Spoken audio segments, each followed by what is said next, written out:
been a hot minute since I watched a Calvert Hall baseball game end to end, probably back when my brother was here 6 years ago. Season that Calvert Hall fans are apt to forget, I think, baseball-wise. But that's all right. We've got a fresh new season for you, the conference season starting today. And just like last year, Calvert Hall begin their conference season against the juggernaut Spalding. And last time Calvert Hall opened up against Spalding, it was a really nice game, a 2-1 finish here at the Hall. I was watching it out in right field from tennis practice, which was always entertaining. Anyways, Luke Dragonette joined by Kevin Lochte here in the booth for what should be a nice start to the season between two pretty good teams. Kevin, what are you looking for from this game today? Yeah, it's great to be here. Calvert Hall, I really want to see some efficiency with the bats. They're going up against Spalding's ace. That's a tough task. Spalding, nationally ranked team. Calvert Hall's got to get the bats going early and limit their mistakes. But I really look for this to be a close game. I mean, this is two of the best teams in the conference. Could be 1 and 2 in the conference. So, I mean, just the first game for Calvert Hall conference-wise, but always got to look for those seeds. Spalding going to lead off here. Ryan Seifert, known for his slider, going to start things off. Yep, can't hurt to get the lineups for you on a just off the plate. Their batting order for the Spalding today will be, yes, like Kevin told you, DH Cody Sharman will lead off. He's DHing for the shortstop today, actually, as the pitcher Parker Thomas will bat second. Second ball there to start us off. First baseman Tyler Smith will bat third. The catcher Ethan McNally will bat fourth. We assume they're related. Third baseman Jack McNally will bat fifth. Sixth will be the second baseman Carson Merritt. And the outfield actually, that one's low ball 3. The outfield actually batting 7, 8, 9 for the Spalding team. Left fielder Adam Ferroni at 7. Cruz Luna, the right fielder, at 8. And last but not least, the center fielder Nathan Wines at 9. And quickly a 3-0 count here. Yeah, definitely not something you want to do if you're Calvert Hall, falling behind in counts. Got to be careful with the pitch, and 4-pitch walk is a tough way to start things out. At the same time, though, if you're going to walk someone, that's probably the guy you want to walk. Umpire already having a talking to with the Spalding team, telling them to stay inside their little area. Now batting, number 12, Parker Thomas. 2 lefties to start things off for Spalding. Yep, the early pitcher-pitcher matchup. Gonna see the typical double play infield here for Calvert Hall, trying to turn 2. Decent lead over there. Gonna check back. Ball gets away from Keyser, but able to retain it. Excuse me, Copenspire getting the start today. 2 K sounds. We forgive you. Hold up. Did I skip some of the lineup?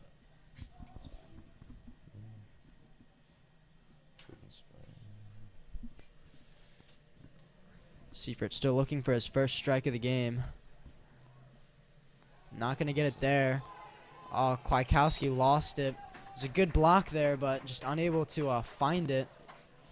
Good heads-up base running there by Parker Thomas. The weight of the ball blending in with the weight of the shoes. It's tough luck. All right.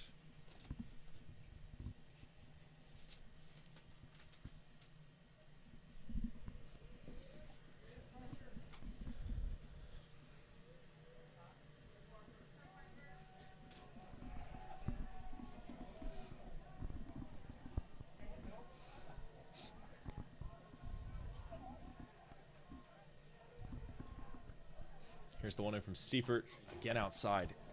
But he gets the strike call this time, his first strike. Been painting that outside corner all day.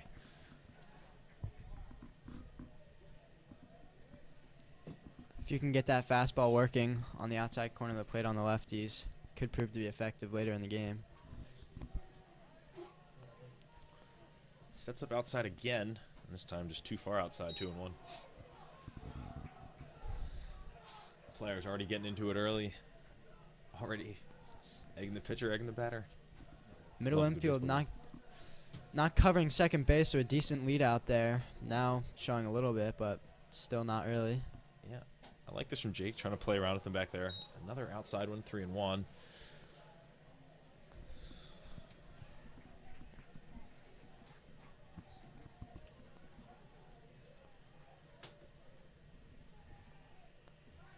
Seifert just trying to find the strike zone here. You don't want to walk your first 2 guys. Yep, forced him to foul it off. It's a nice full count now. It's a good battle here. You don't want to fold. Jake Butler, see him giving signs to the catcher the last few plays. That's about the second baseman, making sure that the batter's not relaying signs over to him. And the second baseman as well. They don't want the second baseman to see the signs the catcher's giving.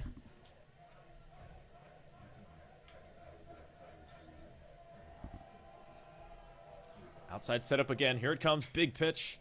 Short one to second. And they get the out. Runner advancing to third, of course. But they do get the out. That's a productive out, though, if you're Spalding. I mean, advancing the guy to third now, you're just a sac fly away from taking the lead in this game, and one that could be a close game. Yeah, the last 3 meetings between Spalding and Calvert Hall decided by 10, 5, and 1 run. So, let's see which one we're going to get today. Could be a 1-run game, could be a 10-run game. Scoreboard currently saying 44-8. I don't think that's accurate.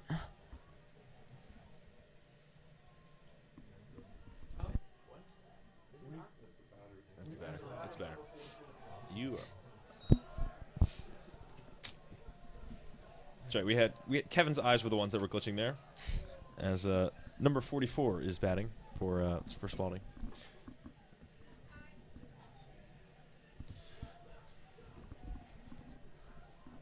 I assume it's this guy. Smith swinging at that one. First whiff of the day.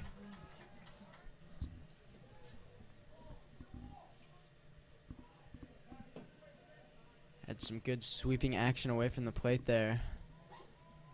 Dare say it slid away from him.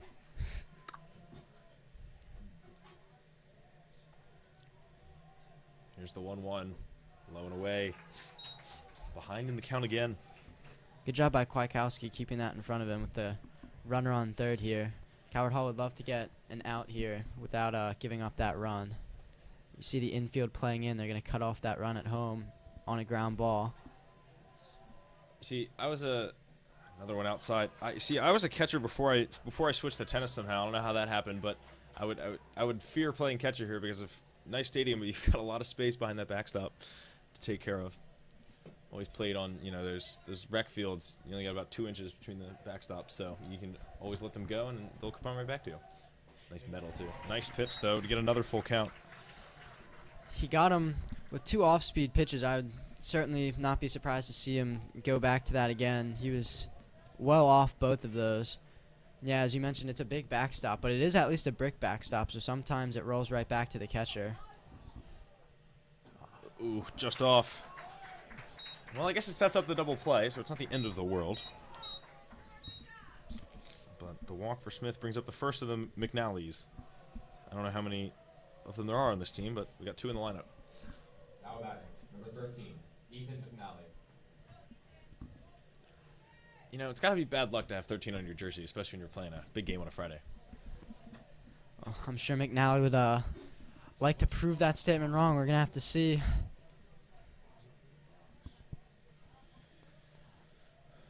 Seifert, that one's... I think he tried to get hit by that one.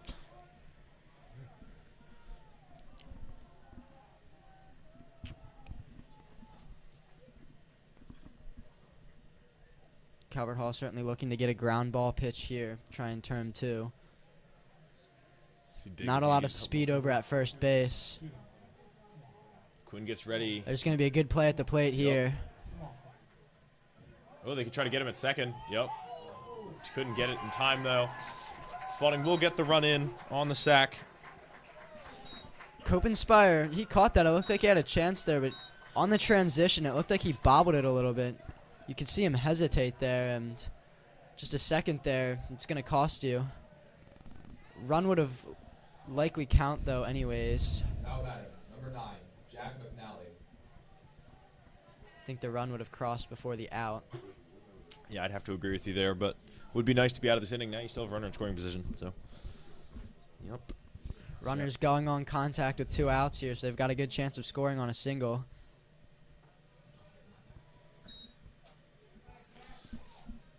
Seifert still trying to navigate his way through this inning here. Find that strike zone.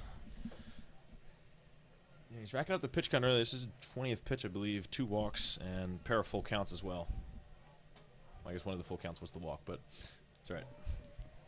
Good strike there. Seifert's committed to Shenandoah, by the way. It's pitching college. Nice. My brother goes to Shenandoah all the time. Loves the views there. I don't know if they're even close to each other, but it's all right. Good pitch, but it's knocked into right center. That's going to go all the way to the wall. Looks like cut off there by the center fielder, Caden Barmer, but easy double there. Yeah, ball just slapped itself right into the gap. Yeah, it didn't look like the strongest contact off the bat, but it just kept carrying, and you square a ball up like that, and good things happen. Nope.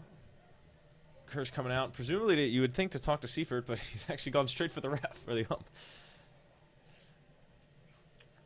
As we look to trying to get out of this inning that didn't start off well for Seifert. Sometimes, though, first inning could be shaky. If you can just get out of this first inning, settle down, recover, could be fine. We got to limit the damage early in this one. Calvert Hall doesn't want Seifert's pitch count to get too out of hand here, with 2 of their best pitchers unavailable. Now batting, number 8, Carson Merritt. Jack Kerr and Ryan Perry are both unable to go today. Yeah, it's tough. You want to put your best foot forward against Spalding, first conference game as well. A bit early in the season, seeing as only 1 conference game has been played, that 14-0 defeat of St. Mary's by Spalding yesterday. But technically, winner of this game is in first place in the conference, 2 games in. That is true. I think these 2 teams are really going to compete all season. It would not surprise me at all if we see these 2 teams again in the playoffs. I believe they play later in the year as well at Spalding.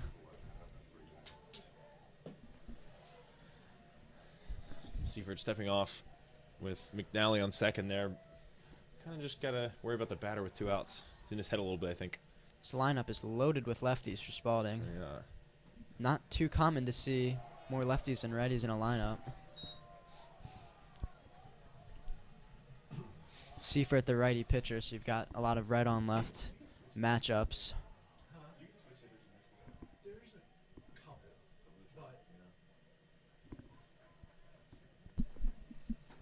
That's a good strike right down the middle. Would not at all be surprised if we see Jenko later today.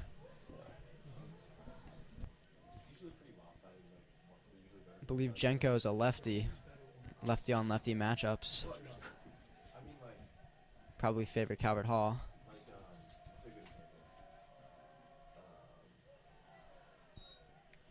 Fastball. Also going to miss down low.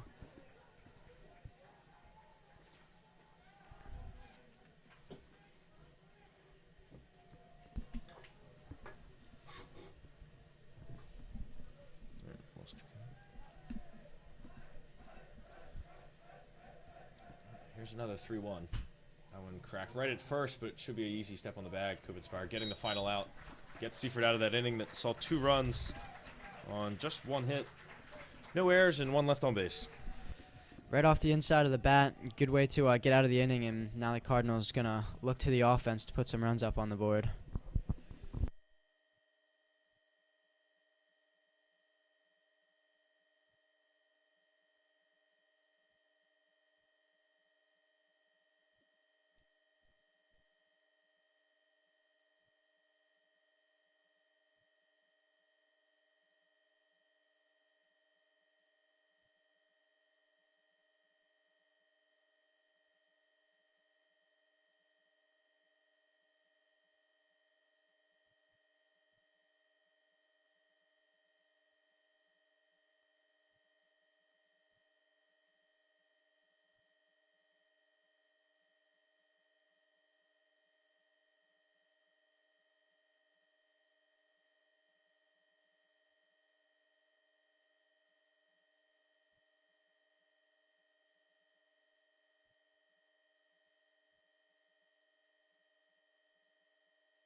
George Mason commit, Jake Butler gonna get things started for Calvert Hall. Number 1. They certainly have their work cut out for them here against Parker Thomas.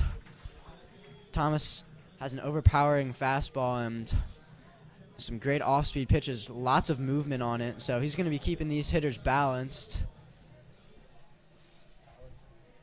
Clocking in at 94 in warm-ups to give you an idea of just how fast he can throw. Starts it off with a maybe a slider there and in for a strike. Yeah, well, Justin Tucker can hit 75 in warm-ups. Doesn't mean he can do it in a game, you know? Not quite comparable, but... Gets Butler on the inside high heat there on the check swing.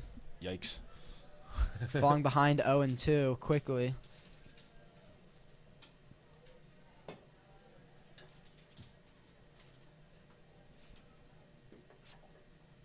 I could definitely see him throwing a high fastball here after getting Butler to chase here. Up 0-2 in the count. Maybe throw one off the plate, try and get him to chase. Butler able to foul that off and stay alive. Well, the at-bat might not necessarily be looking too good, but he's lengthening it. Forcing him to throw some pitches at least. Work on that pitch count. Get that pitch count up, I mean. Yep, already at 3. Maybe widen up the stance, just try and make contact, get it in play, try and find an opening. As that one Oop, another one. bounces back to the pitcher. You're talking about that brick backboard, man. I'd be a little bit worried now if I was the ump. That one going right through the catcher. It looked like the catcher was expecting it outside, and that one just soaring inside. Just shows how much speed he's got on that when it bounces all the way back to him. He's going to get Butler looking there. Beautiful pitch right on the inside corner. Butler heading back to the dugout now. Number 22, Thomas Polarski.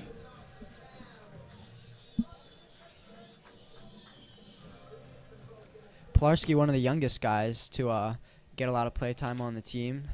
Just a sophomore, a bright future for him here.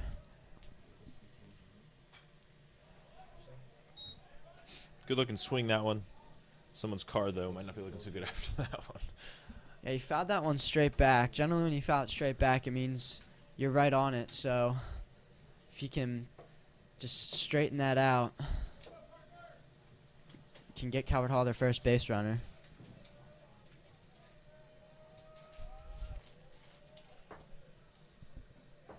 Thomas looked off a few signs before he got that. There's Ball that slid in there, off-speed yep. pitch that we were Yep. talking about. It has so much movement. It almost looked like it was going to hit him after left the hand, but just curving back in. Good eye from Polarski there. Now working the outside part of the plate.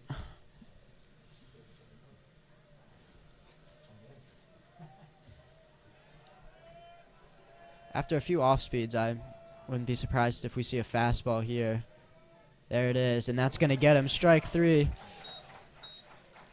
Right down the middle, but if you're looking curveball in the batter's box and he throws 94 at you, there's not much you can do.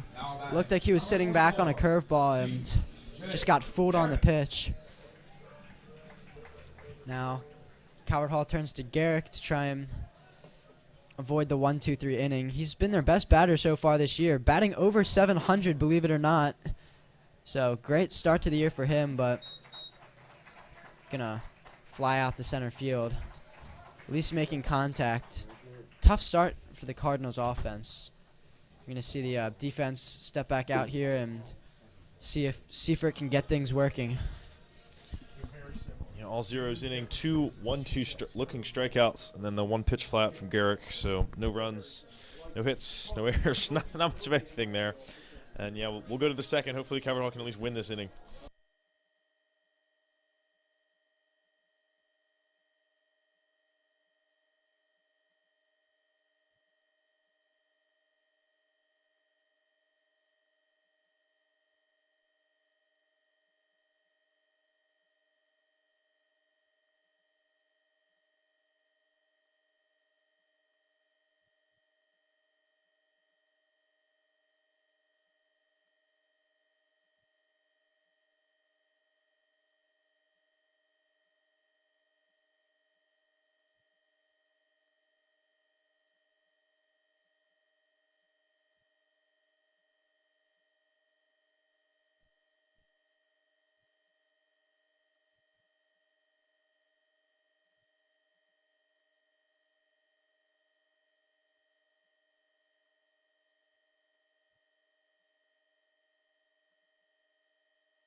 Working down now towards the outfield part of the lineup. 7, 8, 9, the due-up for this inning. Ferroni, by the way, a St. Mary's commit, as Seifert, a good sign there, starting off with strike one. Struggled to find the strike zone in the first inning.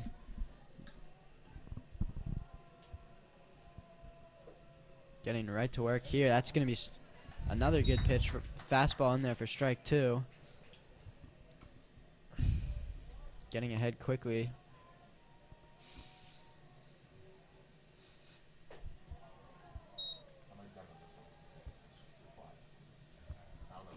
Not a bad pitch selection there, going for the high inside heat, trying to get him to chase. Looks like down and away here. Just finding the gaps.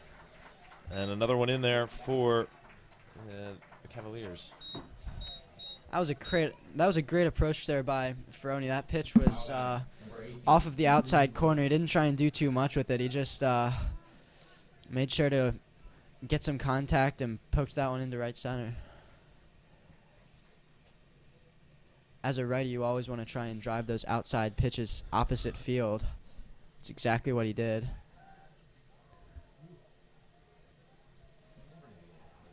Checking in over there. First base.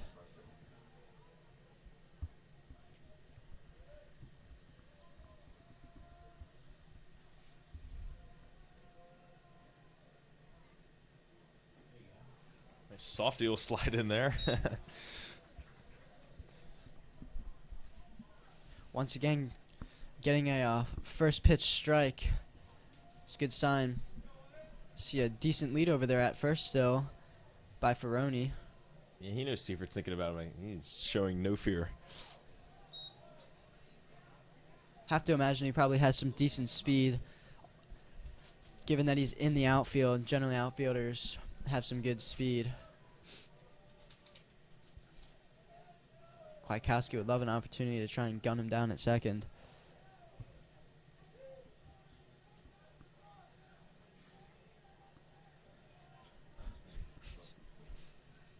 Had as many pitches go home as over to first base at this point. 1-1, 2 throwovers. Now another one home. Flying up. That's could be out of play. Not going to get. Yep, just out. But another 1-2 count. Of course, our 1-2 counts into looking strikeouts. Theirs end up in bloop singles. That's just how it's been today.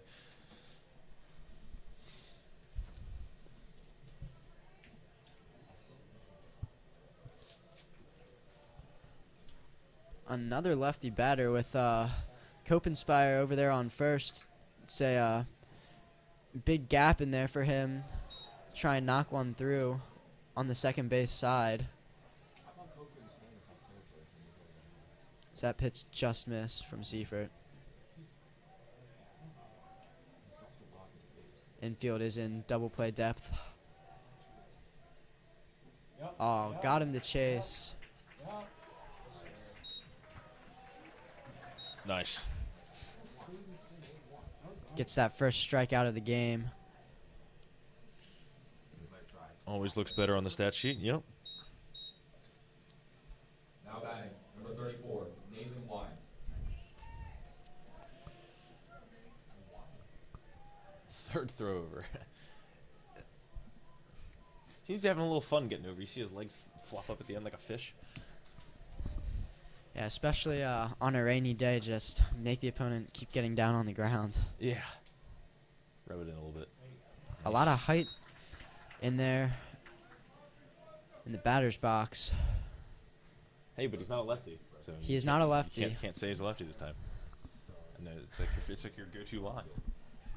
Oh, another one. Did he get him this time? Ooh, it was close. I think he put his glove on before he got the ball. It was close, though.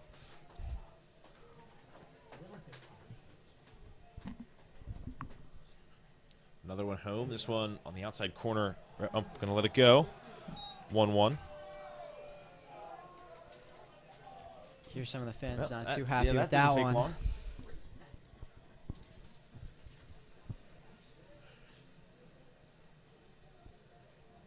Yeah, so how long till we have robot umpires in the MLB, and then that'll filter down into high school pretty soon, I feel like. I don't know, though. I feel like having human umpires is kind of part of the game, but that is an interesting concept. That's definitely been something that's been talked about.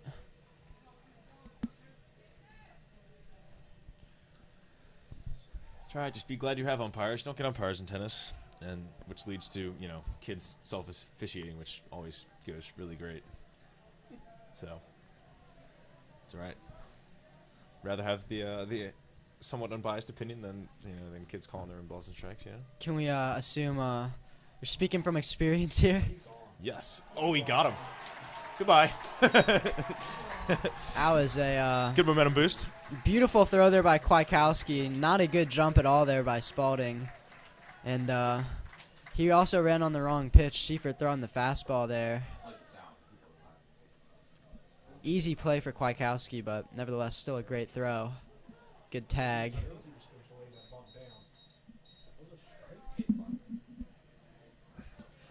All right, and just one strike away from ending this inning as well. Should have been a bunt and run there, but just not making contact as just fouled straight back here.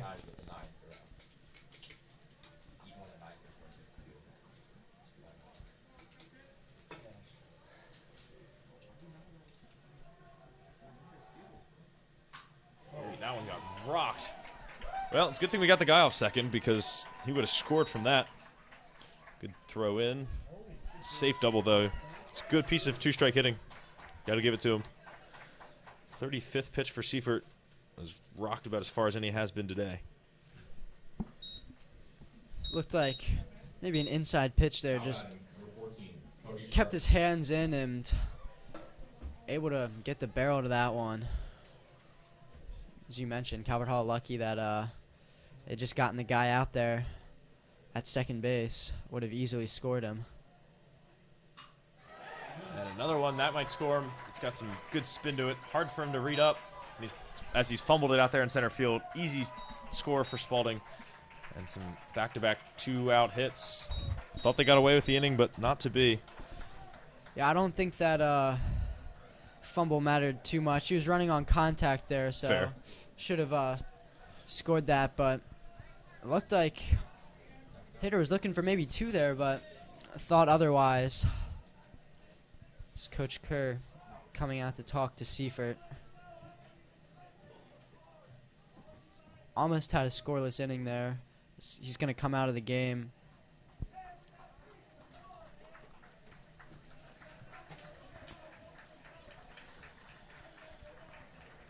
Teammates coming to greet him. Yeah, it's tough outing, tough team. This Spalding team, can make just about any pitcher look bad. Yeah, I mean, it really is a great ball club they've got there at Spalding.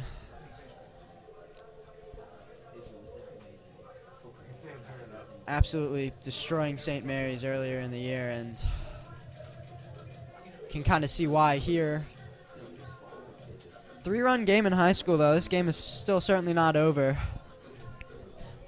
Now pitching for the Cardinals, number 20, Nate Rodriguez.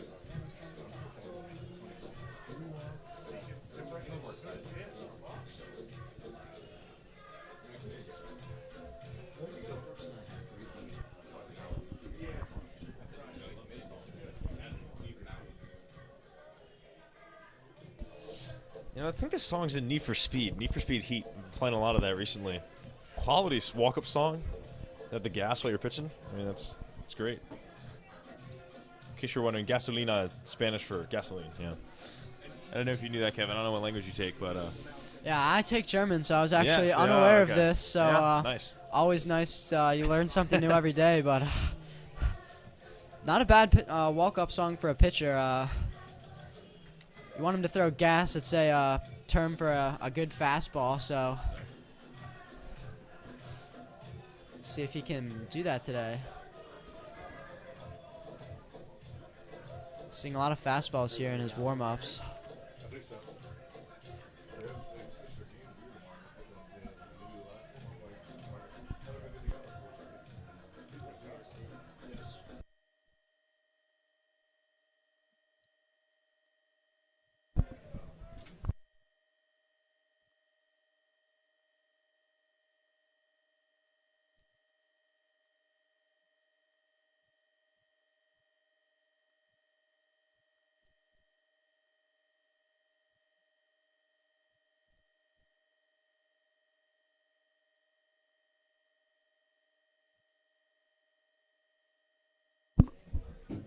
All right, we're ready to continue the action.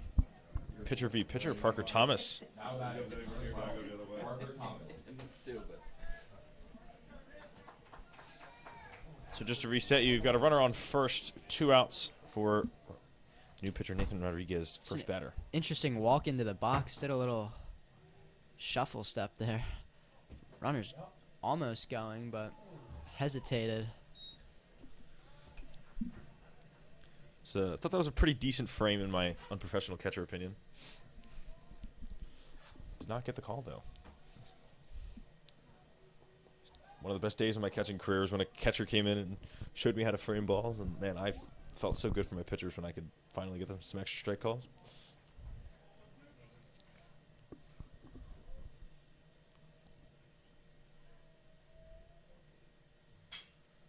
That one's gonna find the gap. Some soft hit balls. Another single. That one, absolute rocket out of right field. Good job by Pilarski keeping that from going all the way to the fence.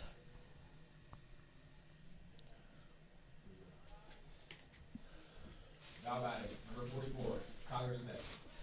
Yeah, because that ball was so weakly hit, he really didn't have a chance at a double play there, but Should I call it out and ask you? that one was tough. Just a slow roller. Number 3, Brennan Hinscomb. Second baseman wasn't really able to get to that because he was drawn to the bag for being in double play depth. If he was in his normal position there, would have had a better shot of getting the guy at first. Sometimes you don't need the strongest hit to find your way on base.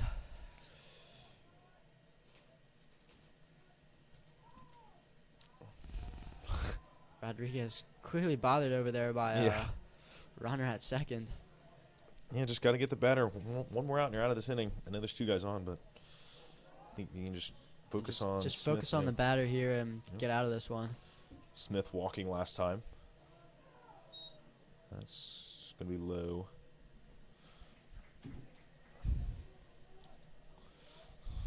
Tyler Smith, a Wilson commit for Spalding. Got a number of guys planning on playing at the next level.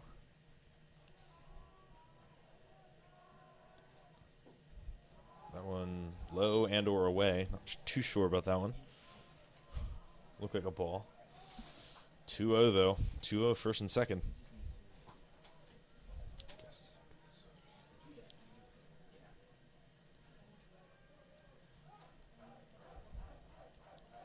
Good luck getting him to swing. Here it comes. The 2-0 gets the easy strike there. Kind of felt he had a yellow light, if not a red light, on that one. I'm a little bit surprised that he didn't have a green light there. Down 2-0 in the count, you've got to expect a fastball. It looked hittable, but was taking that all the way. Now back in the count. This Good one pitch by Rodriguez. looks manageable. Yeah, good hop. And down he goes. Well Get out of that. fastball. Seemed like a long inning, but only gave up 1 run there. Still just a 3-run game.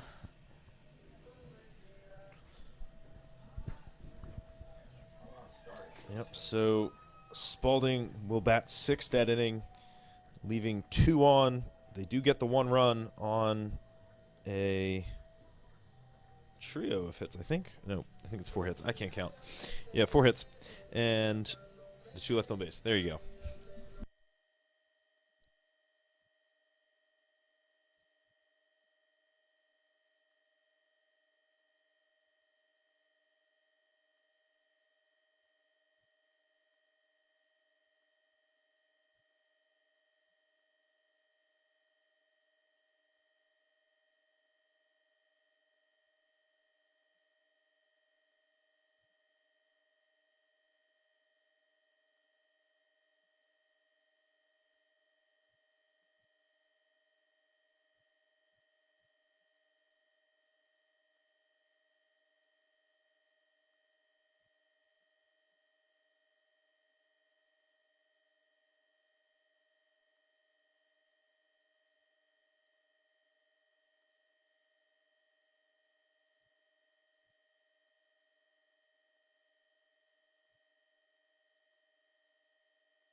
It's EJ stepping into the box, seeing if he can get Calvert Hall started to something offensively.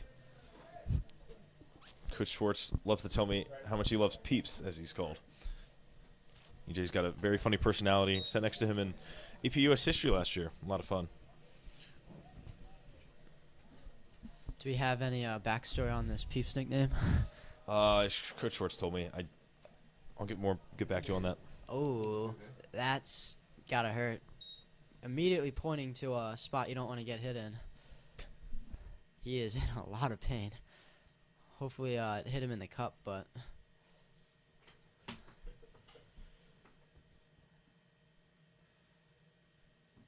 definitely give him a minute.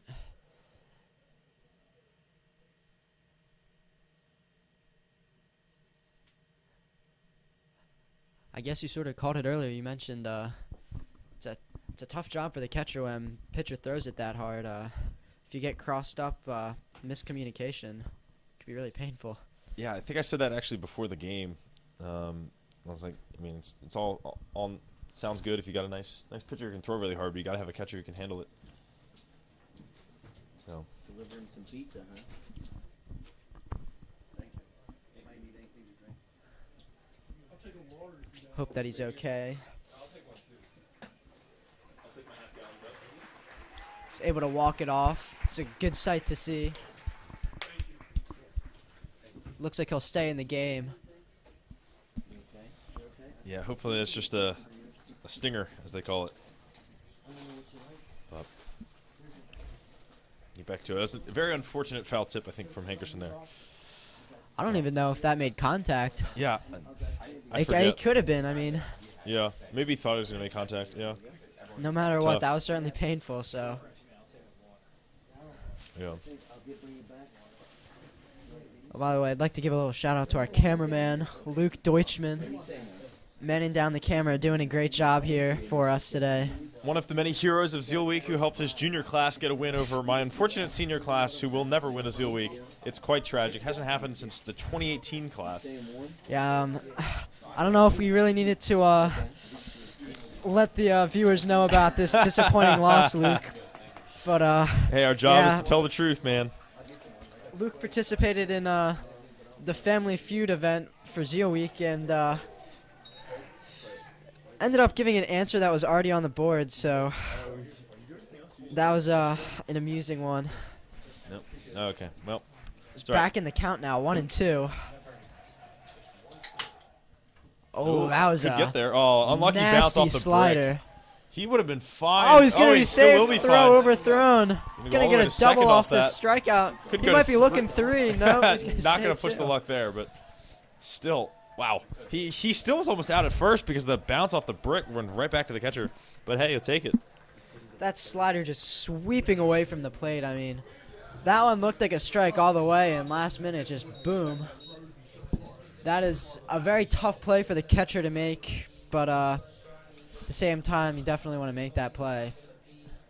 Well, that's an interesting way for the perfect game to go. Yeah, there it goes. It's a good point. He did have a perfect game going through. The no-hitter's still in store, but Yeah. It's funnier when you say it after the first batter, but unfortunately, we didn't have that luxury. Calvert Hall threw a no-hitter earlier this year against St. Paul's. That was a absolute blowout. Had the opportunity to call that one. The tie run is on deck here. Yay. Is this is Calvert Hall's is the perfect game gone now. Calvert Hall's first base runner, first guy in scoring position as well. That's Oh. inside. Looked personal. Just kidding. That's gonna back Gillis off the plate, I would have to imagine. A lot of times you'll see pitchers throw an inside fastball there and then definitely work the outside part of the plate right after that. So, got to expect that, but Gillis looks like he's going to stand strong, not really back off the plate too much. Gillis, another senior for Calvert Hall. A lot of seniors in this lineup. There's the 1-0 from Thomas. That's also outside. A little bit too outside there.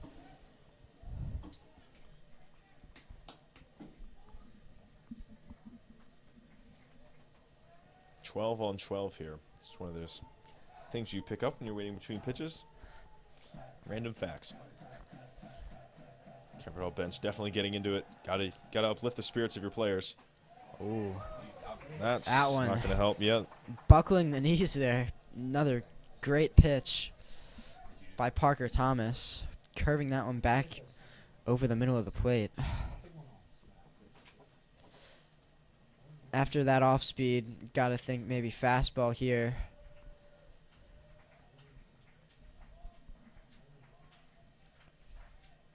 There it is. Good And hold on the bunt and good hold on the runner. Catcher getting on that very quickly. Well done from McNally to hold EJ right where he is. But it's 3-1 now.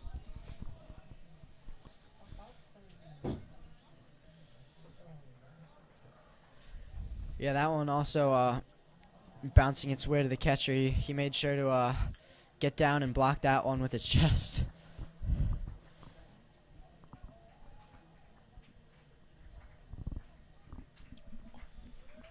Three and one here. Could be taking. It'll be interesting to see if he's got the green light. It's in his head. Good. We like that. Always like a cat and mouse game with the pitcher and Yeah. base runner. No one's even close to covering. I guess shortstop could pop in behind, but as you mentioned, sometimes it's fun to yeah. I mean, there's no way the Just, shortstop's actually going to go cover that. Yeah. But yes. Well, half swing from had Gillis the there. green light Yep, there, full swinging count. through it. A little bit late there on the fastball.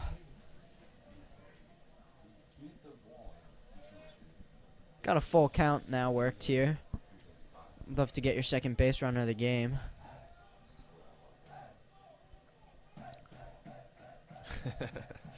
Love the chanting. We're picking that up pretty much through the closed glass. Do you get that type of chanting when you're getting ready to put someone away in a tennis match? Yep, exactly. Whole team cheering you on. Tennis may technically be an individual sport, but we make it a team sport, and I like that. And that's good to fight it off another one. 10th pitch of the inning right there. Yeah, you love to see it. Just some great school spirit. Decent crowd here tonight for the temperature and rain going on. I don't think it's raining too much, Yeah, but it's rain just kind of stopped, been yep. I love our nice turf field. rough weather all day. Yeah. It's almost a full crowd and not too many empty seats. Yeah, you see Coach Schwartz over there doing his part with the rain. Still some slickness on the court, or court tennis on the field. He's over there drying off balls. Aw, And Quinn gets rung up on the looking there. That's tough. right on the outside corner there.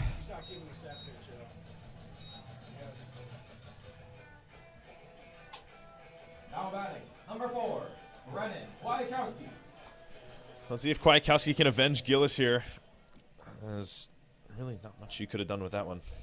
Runner in scoring position with no outs, now 1 out. You definitely want to try and get him home down 3-0. Try and climb your way back into this game.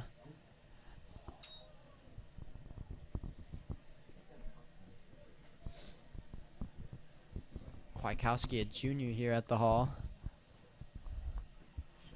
taking over the catcher duties for Lamar King, the previously graduated Calvert Hall catcher who is now playing in the Padres organization somewhere in their minor league system. Ooh, that one's fouled straight back. But, yeah, noticed a slight size difference behind the plate there. Yeah, Lamar, for those of you who remember, he was a very big guy, very muscular, tall, but Kwiatkowski, he's not a small guy, though, so probably standing in there over 6 feet, somewhere around 6 feet. It is hard to look big against Lamar, though. But here comes the 1-1. Outside corner, got it. He just loves that outside corner this inning. He's been hitting his target there.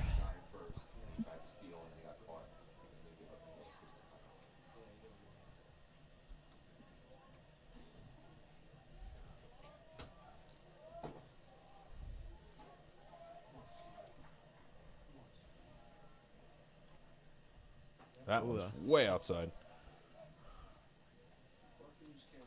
Looked like he released that one a little bit later than he was planning to.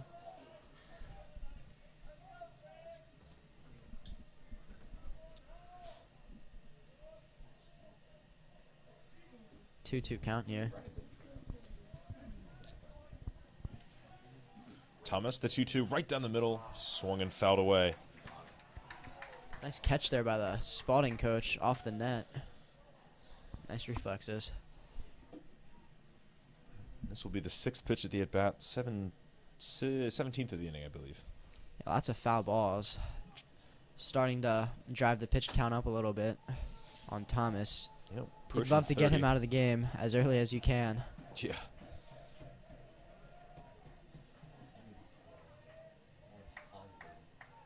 Time was granted there.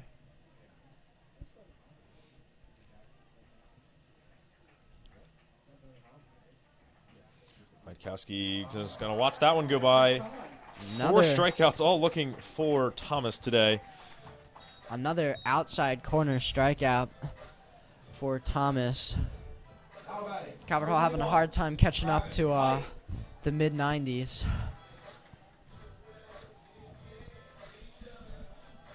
Calvert Hall just getting to the bottom of their order. If you think about it, though, most high school pitchers are lower 80s. Some of them getting into the upper 80s, but mid-90s is a big difference from mid-80s. So Yeah, and it's hard to practice against that. once Calvert Hall gets a few at-bats against him, though, then maybe they'll have their timing a little bit better. So they've been a little bit late on a lot of them, and as you mentioned, caught looking on quite a few. So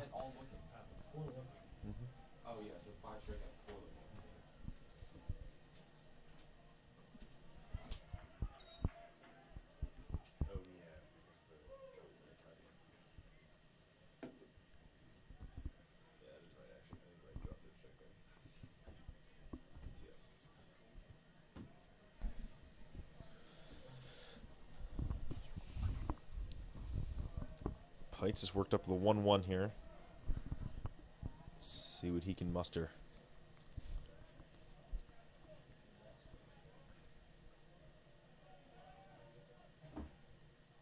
That one outside corner, strike consistently as it has been tonight.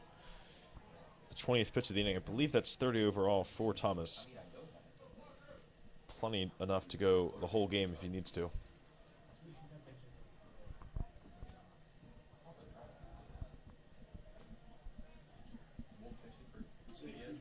yeah, just a 7-inning game because high school rules. But it'll be interesting to see how long Spalding opts to keep him in.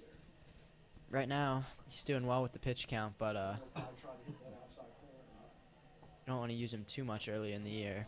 Trying to prevent injuries. Aye.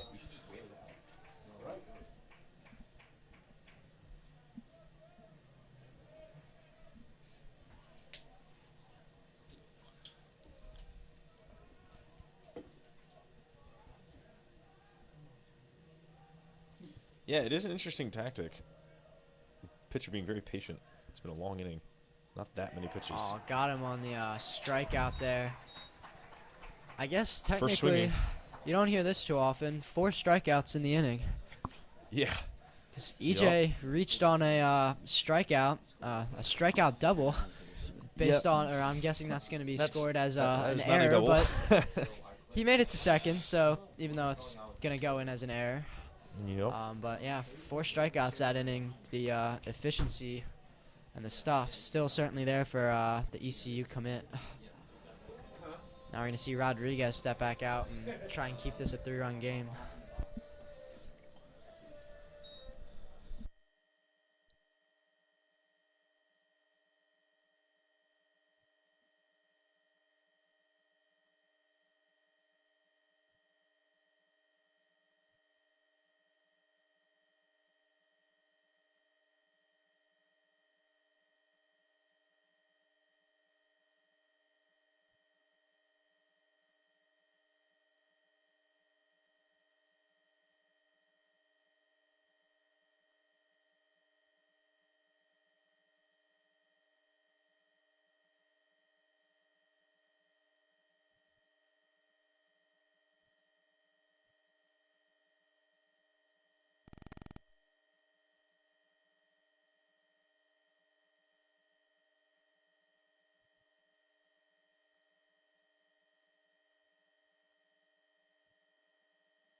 Welcome back here.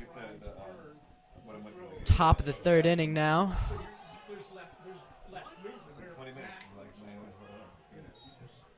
Pitch just missing the strike zone. Calvert Hall dugout once again not liking that. Human judgment. Spalding's copying our chant over there now. It's a smart strategy. Can't come up with your own good chance. Just just use the other teams. Yeah. Try and rattle the pitcher. I think I just called them unoriginal, and you know what? That's fine.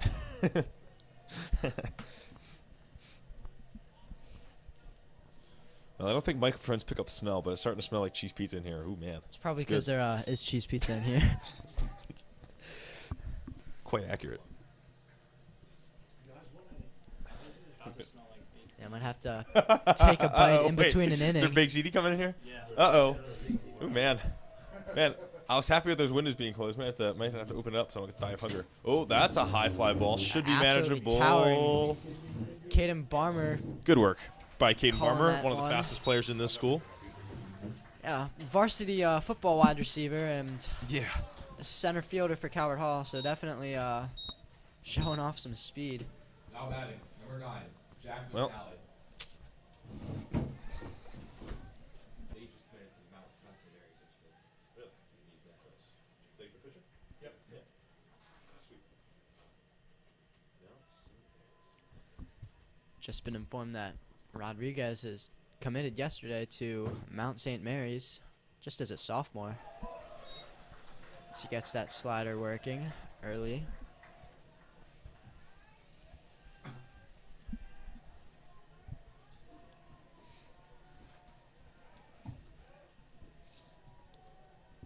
Commit I'm probably most excited for is EJ to Maryland, because I've committed to Maryland myself. Not for sports, but for academics.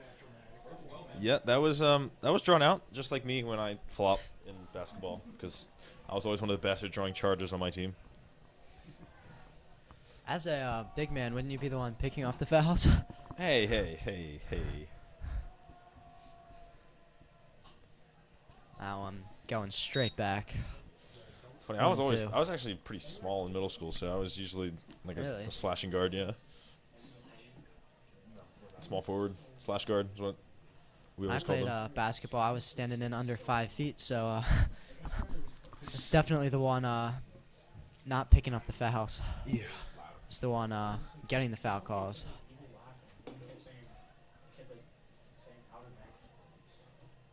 Rodriguez looking for a strikeout here. Jake scoops it up. Good throw. Throw just barely beat him. Strong throw over by Butler. A weak ground ball coming towards him and able to throw that one off balance to get the runner by about a step. Just great discipline there. Now batting, number 8, Carson Merritt. Some good 6-3 work there. Now we've got 2 outs in this inning here in the third. Oh. I don't know if I would have tried barehanding that one, but Ooh. Showing off how tough he is. Spalding first base coach. He's not afraid. Now he's shaking his hand. That one's got to hurt.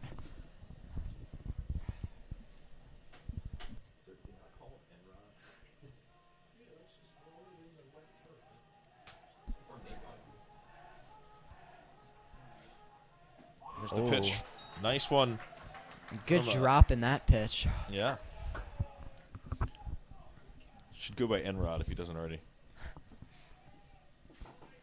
All right. Like to see some quick work here out of this 0-2. Looking for a really quick inning here. Whoa. Ooh. Not quick work there on that one. That one went quickly out of control, if anything. Over the head. Trying to get, I believe this would be the first 1-2-3 inning for Calvert Hall. Yup. And, I mean, it's only the third inning, so Rodriguez would love to get that happening. Just a strike away from doing so. That one's going to be low. Since that bat draws on a little bit.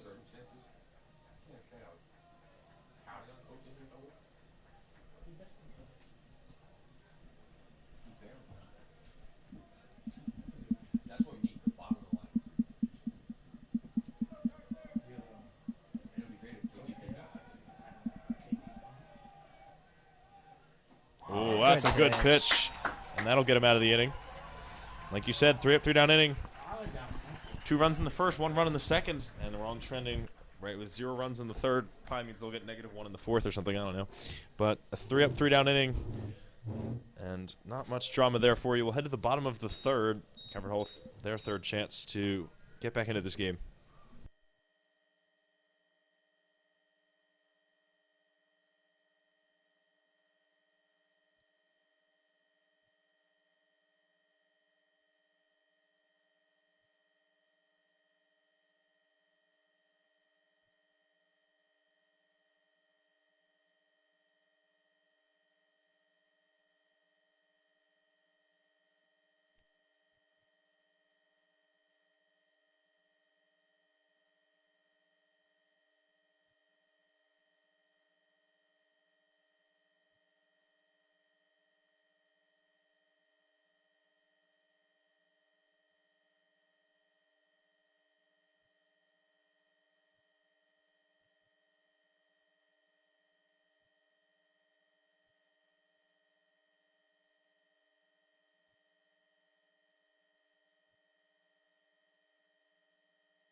Like our lovely PA announcer just told you, we have Michael Cope-Inspire batting, and as he takes that 1-0 pitch, maybe he can Cope-Inspire his team to get back into this one. Clever. That's what they pay me for. Make the nerdy jokes. And he'll take that one for strike 1.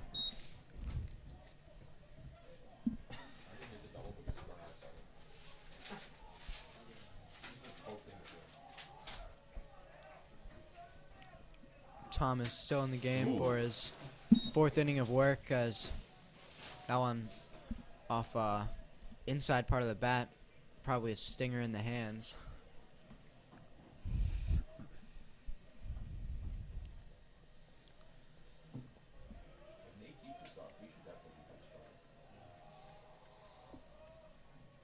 That one's inside. He's kind of shorthanded it into play. Should be an easy scoop for Thomas, who saves his arm there by underhanding it.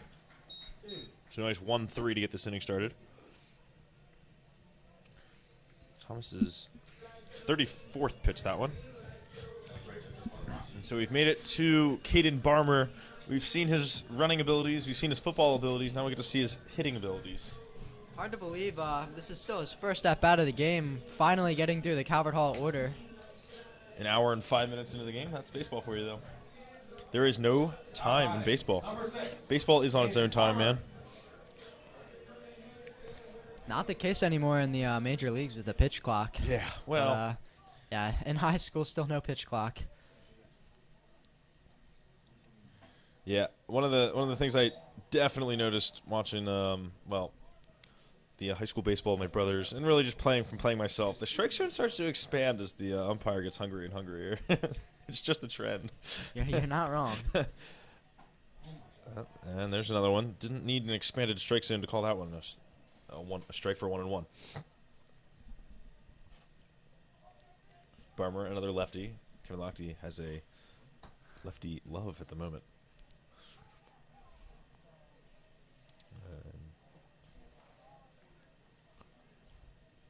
Time was granted there to Barmer. You like to see him bunt a lot, just given his speed, but obviously with no one on base, probably not going to do it here. I mean, he throws so hard. Trying to get down a good, like, a bunt that doesn't go too far is going to be hard.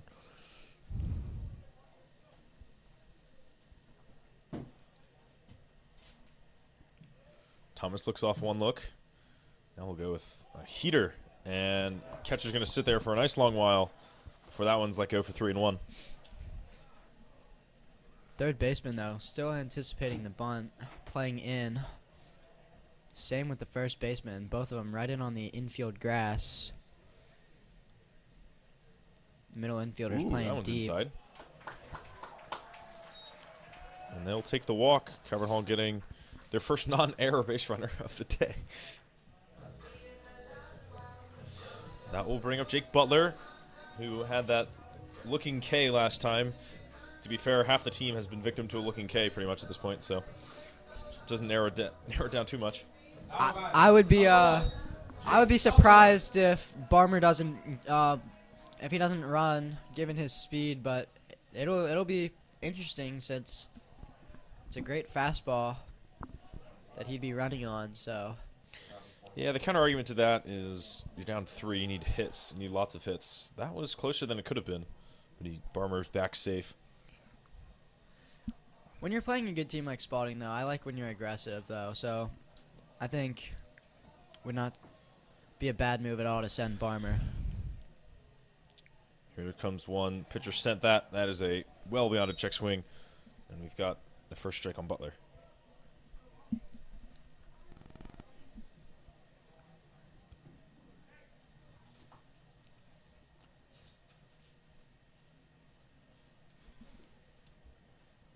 We've got some more precipitation coming down now. Rain's starting to pick up. Maybe it's been like that for a while. It's hard to tell. That one is cracked to center field.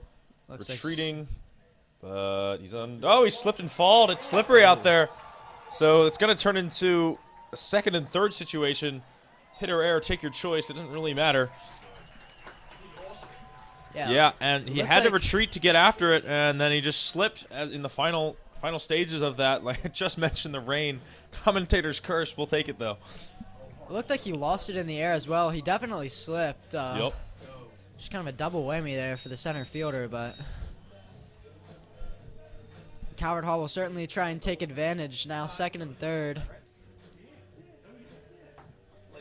You've got to take advantage when opportunities like this are given to you. No hitter should still be in store, though, with that being an error, believe it or not.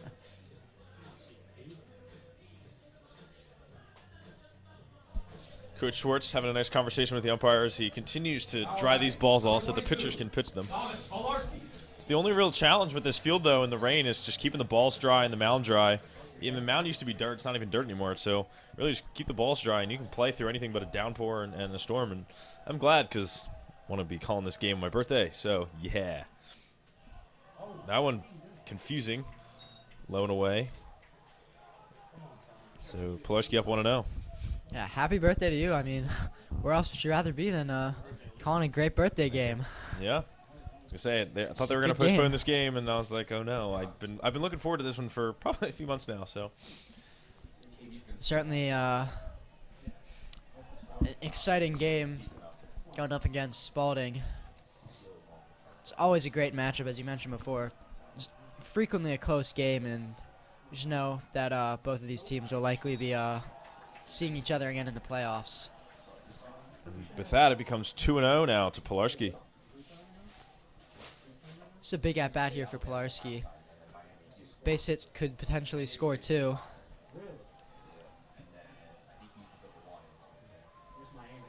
Butler's got some decent speed.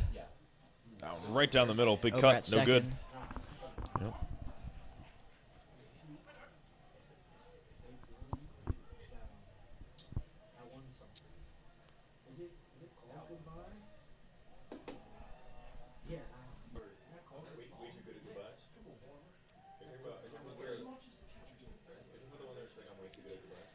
A long stare in there. Ooh, got the frame. Got the frame on the outside, 2-2. But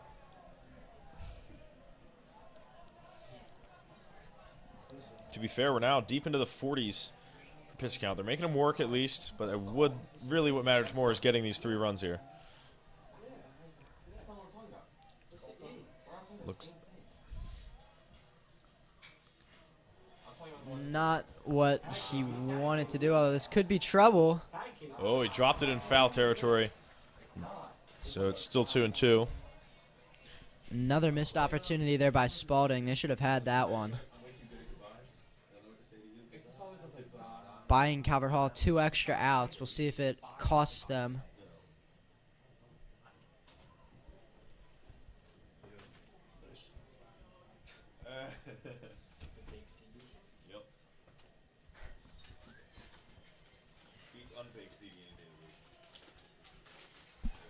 So another one from Thomas, the 5-pitch at bat. It's going to become 6. There's the pitch. That's high. Good hold by Pilarski there. Works it to the full count. Another pitch. You look in the on-deck circle with C.J. Garrick. As we mentioned earlier, batting over 700 so far this year, and that's not just like a one-game thing. Calvert Hall has played, I think it's 5 games maybe, something like that. So that's who you want coming up with bases loaded. He is hot right now. He squared one up to center field earlier, unfortunately right to the outfielder, but that was a good piece of hitting.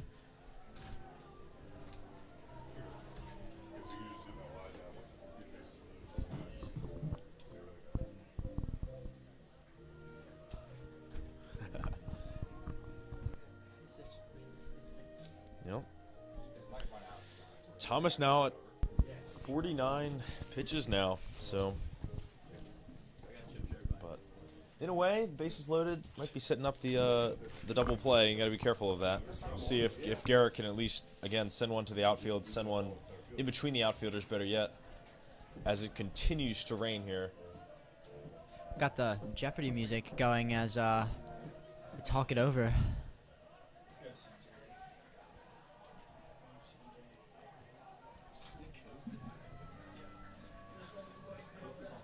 Couple of Calvert Hall guys dancing in the dugout. We've got some high energy here in the bottom of the 4th.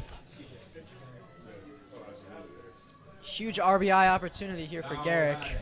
Number 24, C.J. Garrick. And right behind him is the Maryland commit E.J. Hankerson, who certainly one of your best players. Many would say the best player, so you've got the 2 guys you want hitting in bases loaded situations coming up back to back. Little rumbling in the bleachers. Crucial moment in this game, no doubt. I can only imagine what's going through poor Garrick's mind. And he'll take strike 1. Good fastball right down the middle. Yep.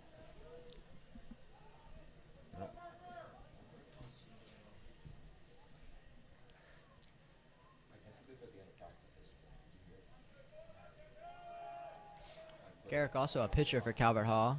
Wonder if we'll see him later today. So he falls behind 0-2 now. He was late on that one. He's seen 2 fastballs now. See if he can time that up, or maybe I was we see thinking Thomas ground go ball off pitch, speed. trying to get double play and get out of this. He can afford to waste a few here, and I'm sure he will.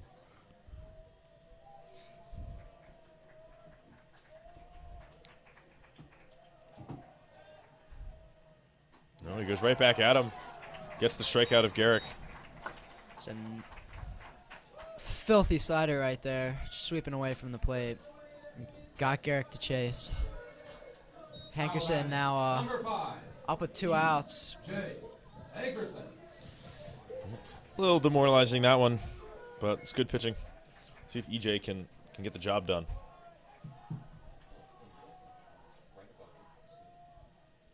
First one to EJ, right in there. Strike 1. Ahead in the count again is Thomas. A little bit surprised he took that one. That one looked really hittable.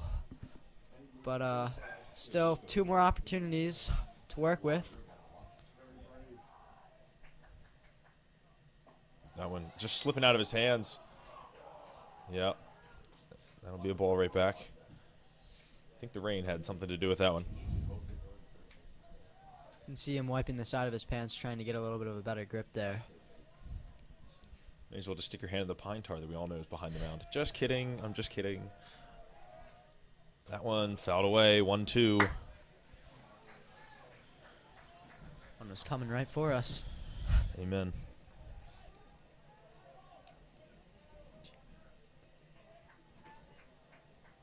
Thanks, 25th pitch of the inning upcoming. Still no runs given up, though. Yeah. You certainly want to get some across. It's going to be a painful stat to write down. 3 left on base if this one lands in for a strike. And it got him. Catcher tossing that ball away from the umpire who thought he was getting a present. But it is an unfortunate end to an inning. Good pitching by Thomas to get out of that. And bases loaded will probably be something we come back to at least once later in this, more than once later in this game. But we are through 3, still 3-0 Spalding. Yeah, Calvert Hall unable to capitalize on the 2 errors from Spalding, but still more than half the game to go to work with, and they'll try and climb back down 3-0.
So Fernie will hop in for Spalding. 4 innings to go. Calvert will turn it around. The positive view is that they're knocking on the door, and you've got to think positively in a sport as mental as this one, although every sport's mental, what I've learned over the years. There's a good strike to start off the inning. Fernie got the single last time up, his only time up, but he was caught stealing on a nice throw from our catcher, Kwiatkowski. That one inside could have been a strike, but umpire lets it go.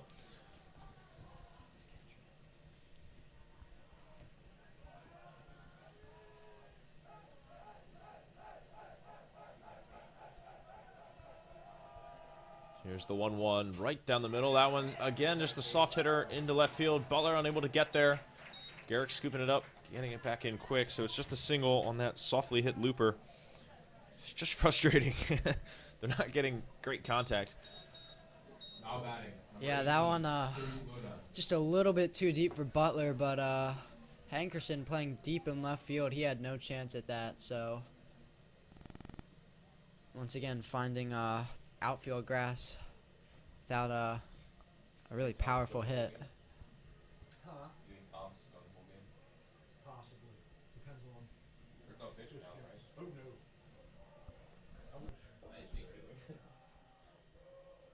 And I don't think they have anything.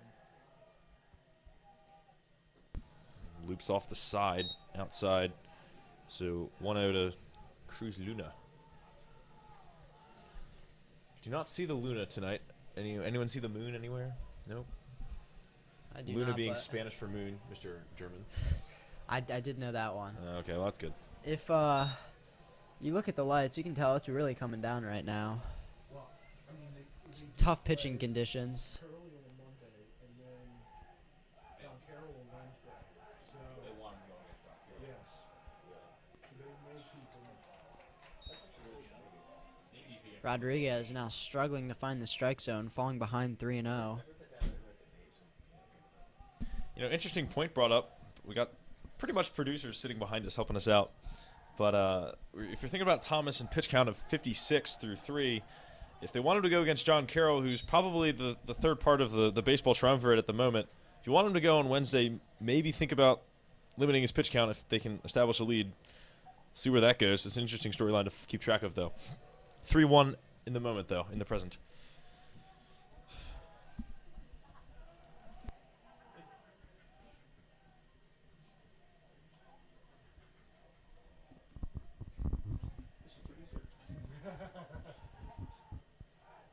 Yeah, that might also depend on who's available today for Spalding. That one looping away. They'll get another base runner. Not sure how many guys they have available. Probably have a decent amount.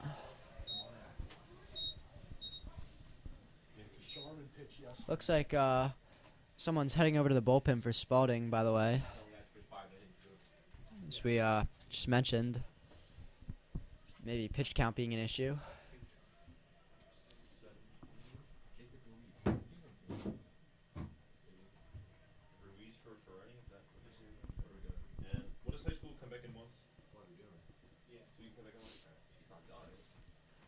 Coach Kerr coming out to have a conversation with his pitcher.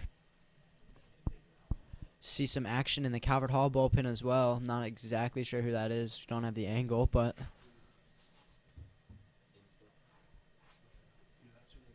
gotta think Gonzalez won't be going too much longer. This could just be a mound conversation to try and buy time for whoever's in the bullpen.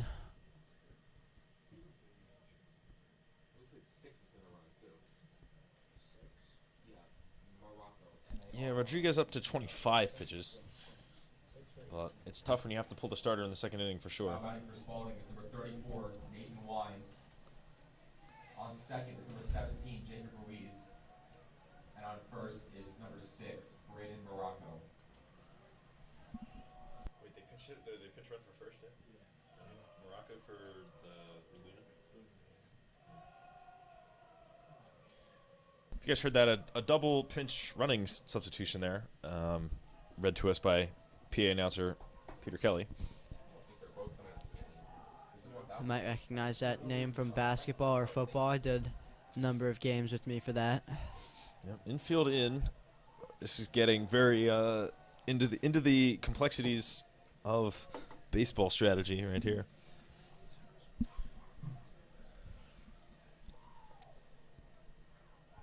Still no outs in this inning. Another long inning.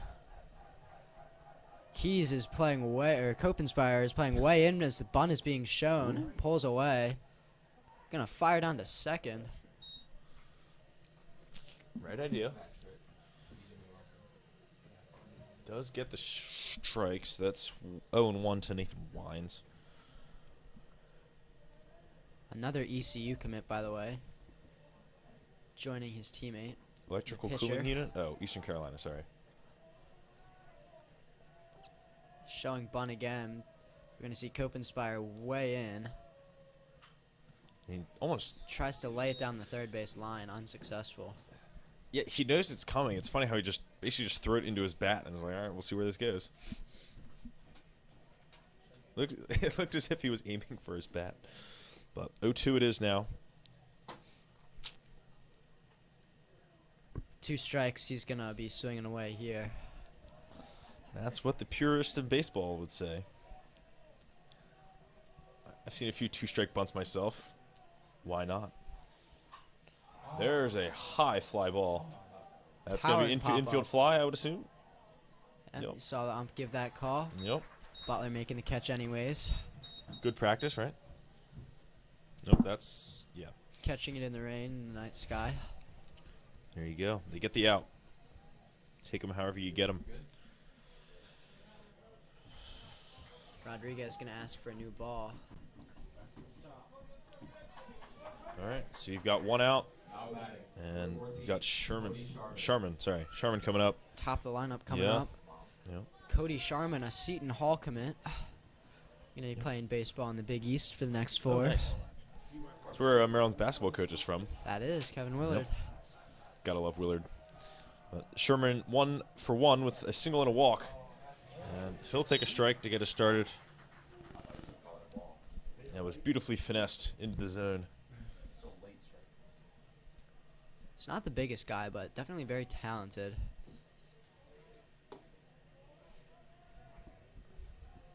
Good contact hitter. Yeah, am I allowed to say that he shares a name, or sorry, shares a pronunciation with a toilet paper brand? Can I say that over the mics? Was my mic on for that? My bad. That one gets away. Good job by Kwiatkowski to keep it in front of him, though.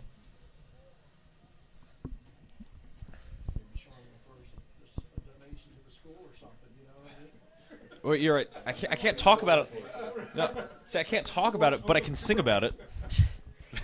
Just like the commercials. Here's the 1-1. Rodriguez, that one is too low. Trying to catch him on the what was that? The throw behind.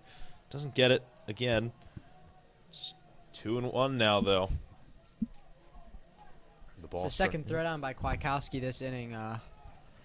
Trying to get his second throw down of the game. Yeah, not the worst idea I've ever seen.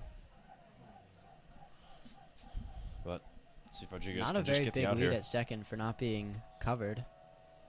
Gets a good secondary. Looking for 2 here, but no one's covering first. Yep, Butler getting the out call. He was very close to coming off the bag. He was thinking ahead. And he's going to get the force out at second, I think. I definitely agree that it was very close. So that'll be a 3-6 fielder's choice. There we go. Productive out for Sherman, able to advance the runner to third. But now just 1 out away for Calvert Hall.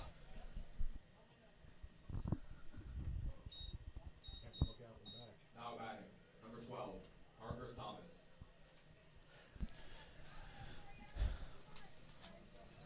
Yeah, I think if we had replay and challenges like the MLB or something, we'd definitely see a challenge there. I think we might benefit from not having that technology here. But like you said, first and third, 2 outs now as the runners will advance on the fielder's choice. Over to third. You got Ferroni on third and Sharman on first.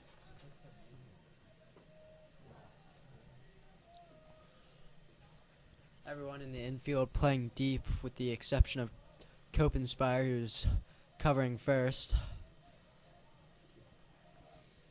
Making sure that lead isn't too big.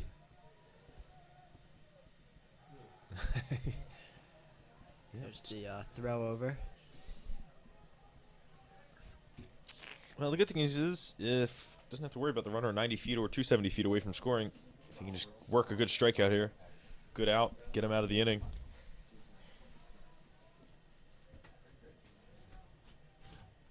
There's a nice soft one in there. And that will be the first strike to Parker Thomas, the pitcher, of course. Wonder if ECU's going to let him get some at-bats. Obviously, he's going there for his pitching, but certainly a good batter, too. Yep. I mean, Shohei Ohtani, they let Shohei Ohtani hit, you know? Although Ohtani probably not a very popular name in American households at the moment. Or at least not in the Trout household. That was a really good game, though. Yeah? World Baseball Classic Oh, good swing. Championship. Well, in all fairness, that was a good pitch, but with swinging like that, maybe not from ECU. It looks like he got fooled just a little bit there. But he is 1 for 2 today overall. So now the 0-2. Rodriguez can really work whatever he wants, locate it wherever with this 0-2 count. Looks like Kwiatkowski's set up outside. Try and hit the outside corner. And now he's just set right down the middle. There he is, outside again. Look for this on the outside corner. Missed the target. No. Yeah. So 1-2 it is.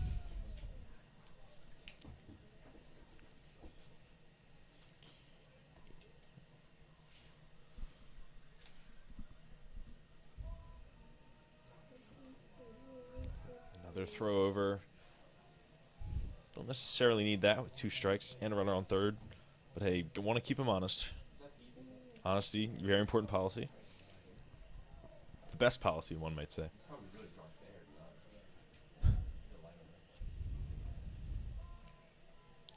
Because looks. Just a strike away from getting out of this inning, scoreless.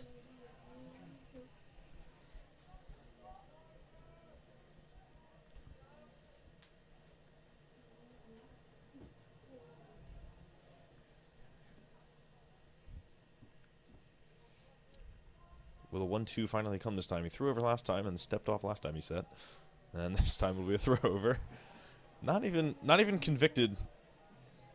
I don't even think he was convicted by that throw over. He's just not even just much using of a some lead time. now at this Yep, point. Yep. Wonder if maybe he's trying to buy time for the bullpen. That would be an interesting theory. All right. He's going to go home this time. Here it comes. That one's low, 2-2. So if this will be the 20th pitch of the inning.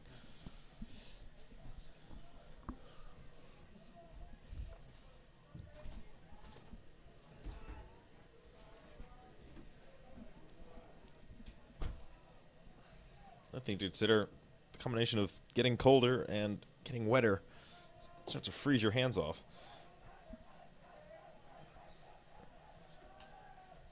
Loses control of that one. Commentator's curse, of course, and now it's 3-2, and the situation not as favorable as it was. Runners are going to be going on the pitch now. 3-2, 2 outs. Oh, Yep. Well, if the guy at first is going to be going, guy at third obviously will not be going. So if it's ball 4, he could get tagged at the plate. Off he goes. No one going to stop him there. And got him. And Rodriguez has really stepped up here for Calvert Hall, falling behind 3-0 early, and the sophomore has been able to provide a spark, gets out of trouble there. yeah, how about a little bit of karma after all of the looking Ks? What are we at? 4 for Thomas. He now gets his own looking K against him. So he now has to contemplate that as he heads back out on the mound. Good inning from the Cardinals pitching together. Now halfway through this game. So see if Calvert Hall can win this second half.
Gillis going to get his second at-bat of the game.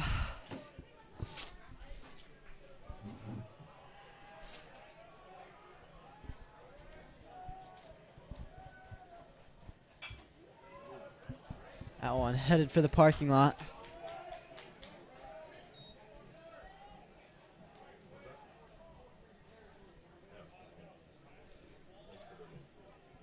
Last 2 innings, Calvert Hall unable to capitalize off of errors.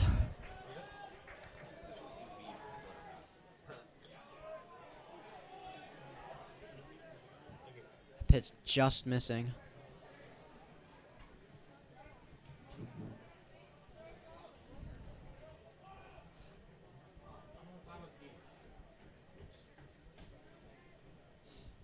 There's a 1-1 to Gillis.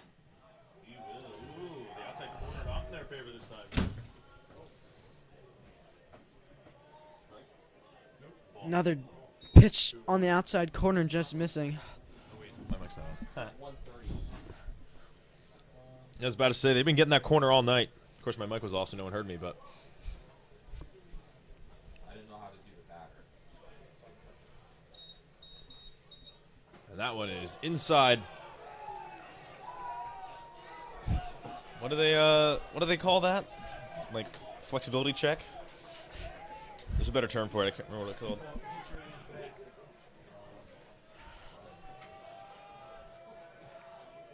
Oh, that's wild as wild goes. And Quinn's earned himself a walk after that first pitch fouled off. Calvert Hall trying to string some momentum together. I'll bring 1 runner on, nobody out. Calvert Hall once again in business. And another one sent down to the bullpen as he's now crossed the 60 pitch line.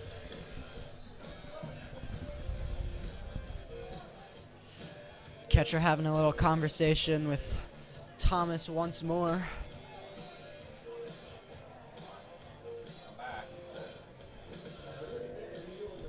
His fastball has cooled down a little bit, but still great fastball.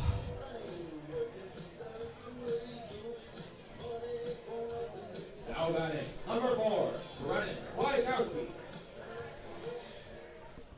Now it's Kwiatkowski's turn to build on this momentum. Only sport that's more momentum-based, I think, probably March Madness I might be looking to take this one, yeah. Yep. Good take. 5 of the last 6 have been balls, so until he can prove that he can throw you a strike, I'd keep taking.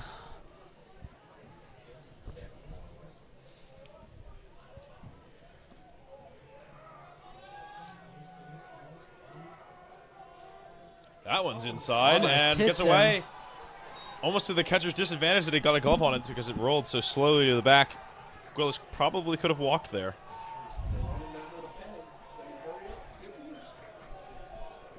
Yep, and now the coach headed over to the bullpen. Thomas starting to run out of gas a little bit here, I think. Calvert Hall least that's the finally hope. starting to get to him.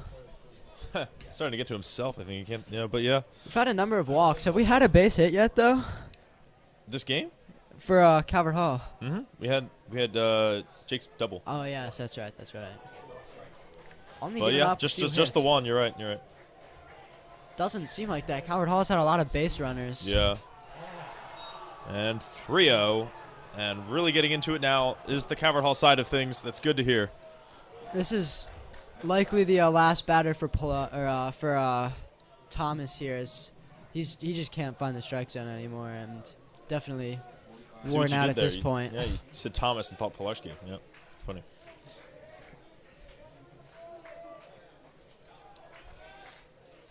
Definitely taken here. That is an easy strike. I'd honestly take again here if I'm Pilarski. Or just Kwiatkowski. Pilarski was last This at is bat. Kwiatkowski, yep. All good.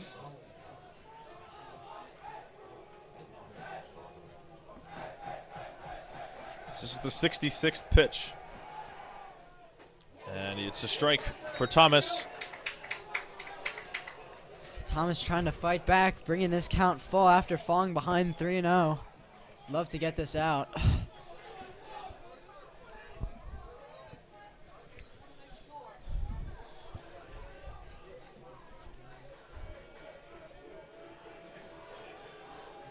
Here's the 3-2. Fouled off. Almost a last-second decision. Uh-oh, that's going to be a strike, he said.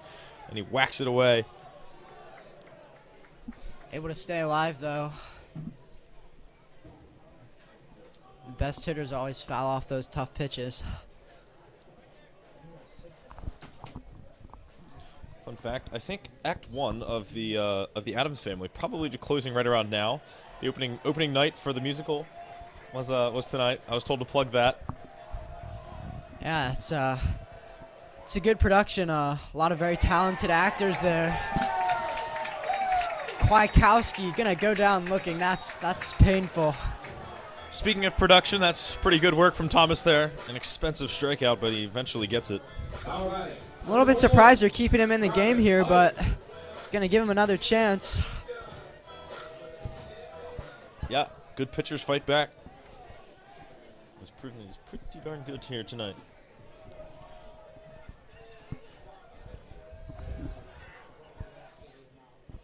That one's low in the dirt.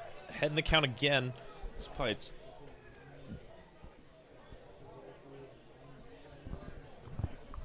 Coach Schwartz with another dry ball delivery. Picks up some wet ones to wipe off that nice green towel he's got there. I'm sure he's enjoying it over there. Wonder if he's got to start switching out the towel. Yeah, I mean, towel can only hold so much water, but looks like he's got a pile of them over there. But he'll have to switch off the green one. I think the other ones over there are white. Oh, that's a good pitch, good right swing, that was good a, baseball. Home run swing right there. Uppercut. No contact, though. The sophomore trying to get this one-run game in a hurry.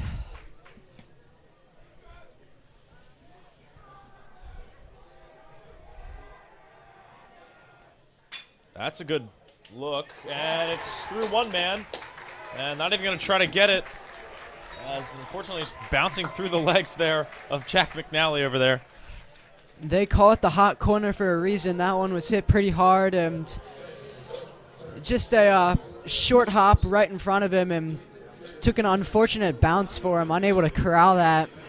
Looked like he didn't have his feet set, and another error. I don't know if they'll count that as an error because that was a really tough play, but another missed opportunity for Spalding. So that'll set up the force now at first, second, and third. But Cope Spires up. More base runners on.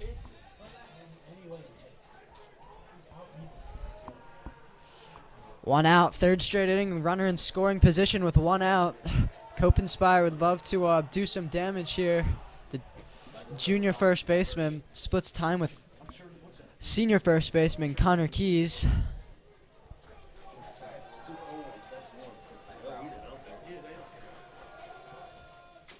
And that one dribbled right into the ground.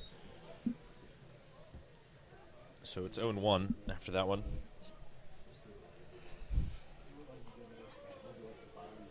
This could be Calvert Hall's best opportunity. Getting a chance on Thomas while he's tired. He was practically unhittable in the first few, but now that he's wearing down, this could be a great opportunity. Quick exchange of signals there. Thomas looks to home again.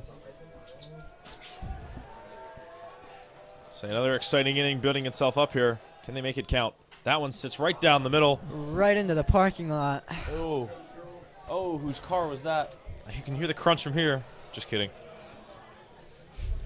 I always choose to park in the on the other side of Calvert Hall. Good job. Seen far too many cars. I dare say that's heads-up parking. Yeah. Yeah, it is. I've seen far too many windshields go over my time calling games here. Ouch. All right, here's the 0-2. Got to protect here if you're Cope Spire. At least have a productive out here, advance the runners. That's a ball. Patience is the name of the game at the moment. It's a line you hear more in soccer, but...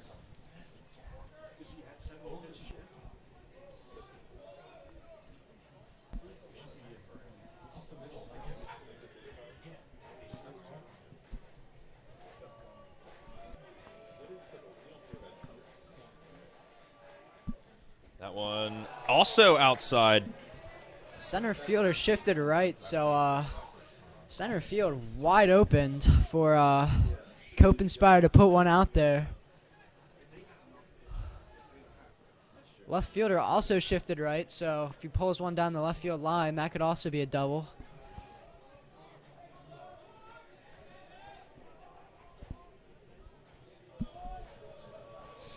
Just hit 75 for Thomas.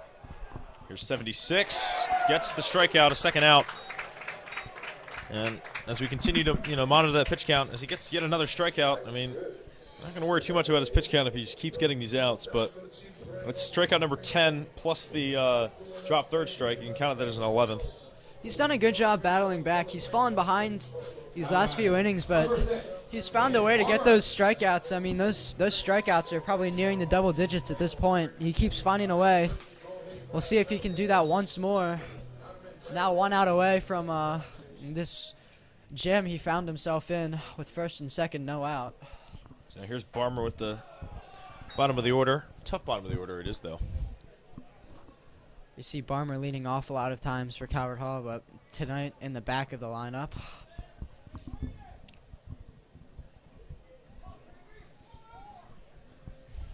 If he can find his way on base, I would give the opportunity to the D1 commit Jake Butler, 4-year senior starter. Yep. He's been good for this team for a long time. Definitely miss him next year. 1-0 count.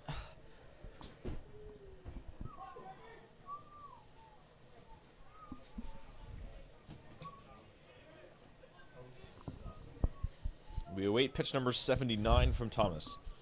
Third baseman way down the third base line. Wow, yeah, didn't see that. That's a good pitch. Barmer, honest, good swing, but it's just tough.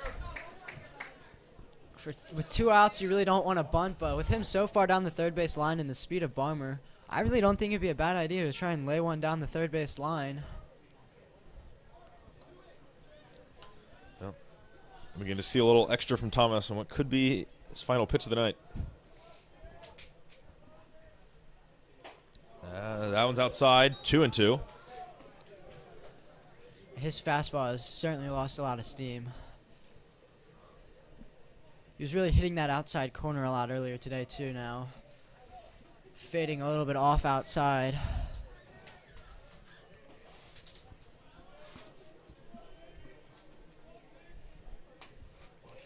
Two, 2 outs, 2 on for Calvert Hall. Here it comes, outside again. And 3-2 again.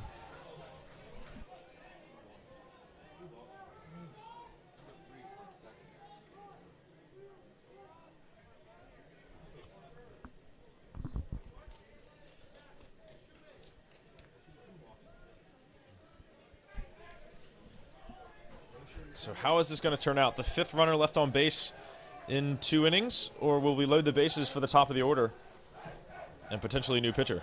Runner's going on the pitch, full count. Oh.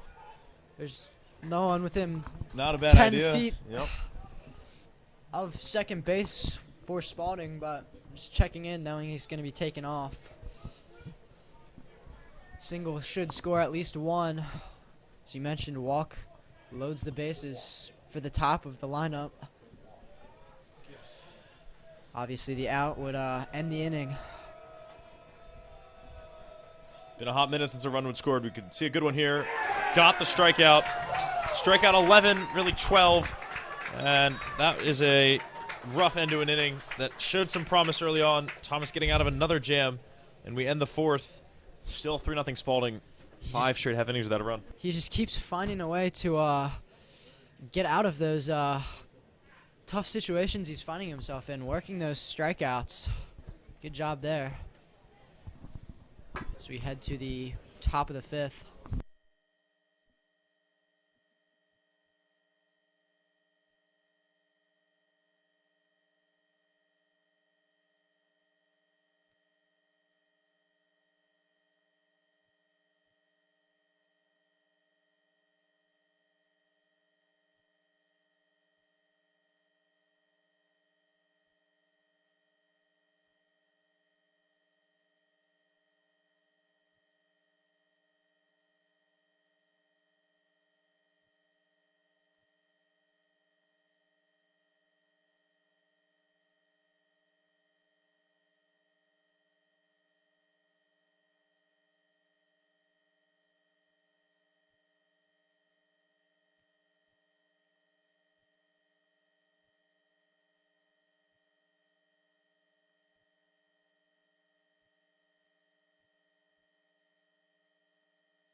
We go to the fifth. Nate Rodriguez still out there for the Cardinals. I don't blame Calvert Hall for leaving him in. He's pitched himself a great game.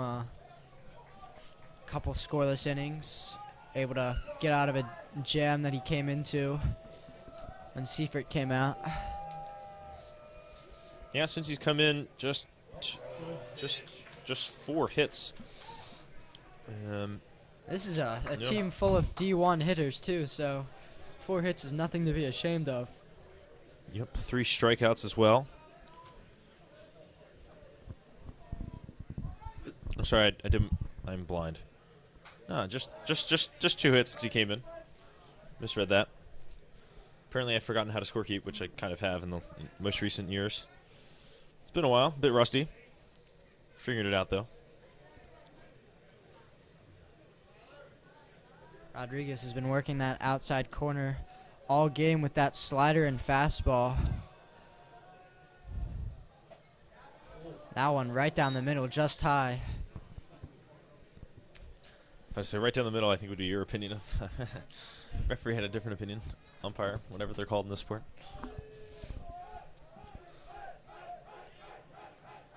Kwiatkowski set up down and away, look for a slider here maybe. Also high. Nope, that one's a high heater. Smith 0 for 1 with that walk back in the first inning. Of course, the second run scored. Couple of missed fastballs. I would definitely look to the slider here. Kwiatkowski once again set up outside. Ooh, 3 highs. Right back to the full count.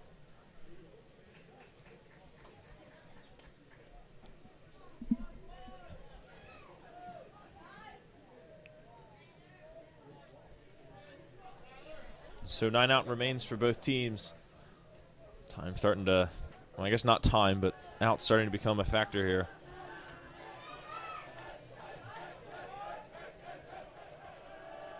Here comes the full count pitch, outside. Looked like the ump was getting ready to ring him up, but he didn't go through with it. Yep, 3 high ones and then an outside one. That's unfortunate. That's a tough one to lose. Got ahead 0-2 and just lost him with 4 straight.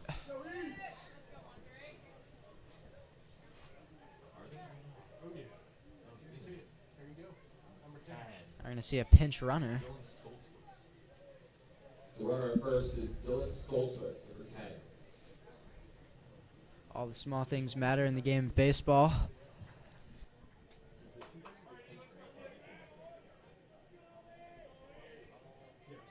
Wide open gap there for on the second base side. Between first and second.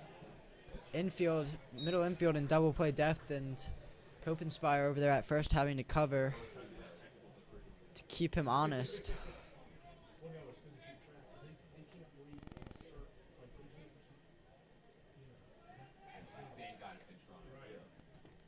Rodriguez checking in.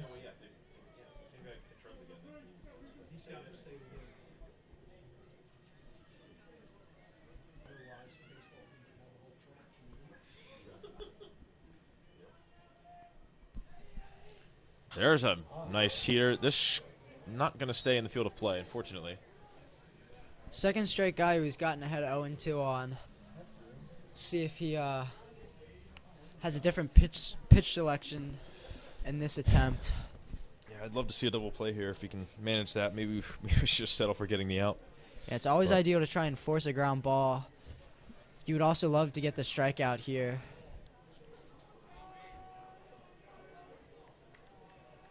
Decent lead over there at first. A lot of speed over there. Quick step off. Just making sure he's on the same page with Kwiatkowski with the signs.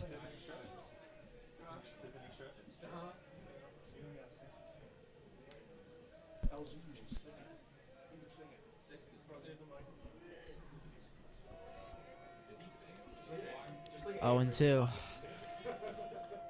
Here's the fastball right down the middle, and he knew it before when he saw that he was done. That is a good-looking K. Some beautiful movement on it. Leftward to rightward action there, and Really not much you can do there. If you're Spalding, just a beautiful pitch. Looked like a ball and just ended in the strike zone there. Sometimes you just got to tip the cap to the pitcher.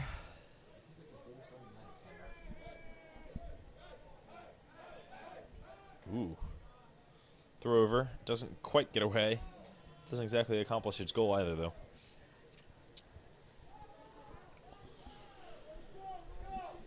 Calvert Hall going to have some decisions to make down the line. It's tough when starter has to go 2 innings into the game. Rodriguez can't pitch forever. That one got away from Kwiatkowski. That one not on the pitcher, just hit Kwiatkowski in the glove. It's tough.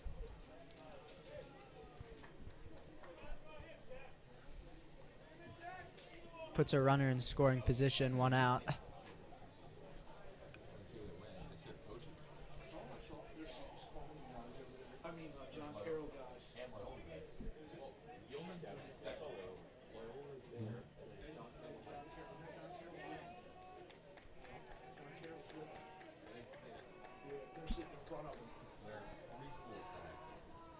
That one outside from Rodriguez. Oh, never mind. He gave it to him. Generous call there. Yeah, I'd already looked down. And then I hear the groans from the Spalding side of things. Speaking of the Spalding side, got some many colors, not just Spalding sitting over there. I think some hopeful teams are hoping to get some data from us. Almost went through his hands, or did go through his hands. Almost got it, but they'll get the force out at first.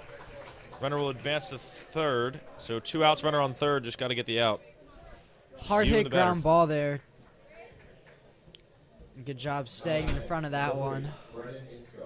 As you mentioned, there's some Gilman guys, Loyola guys, and John Carroll guys here scouting this one out. John Carroll, probably the 3rd best team in the conference to Calvert Hall and Spalding, so maybe trying to study up a little film here. They play Spalding in their next game, so certainly scouting out the pitcher.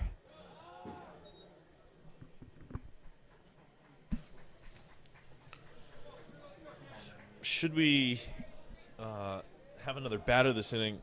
Looks like we've got some pinch hitting now going on. They're doing a lot of pinching, Spalding. Well, hopefully we don't need that extra batter. There's a strike, 1-1.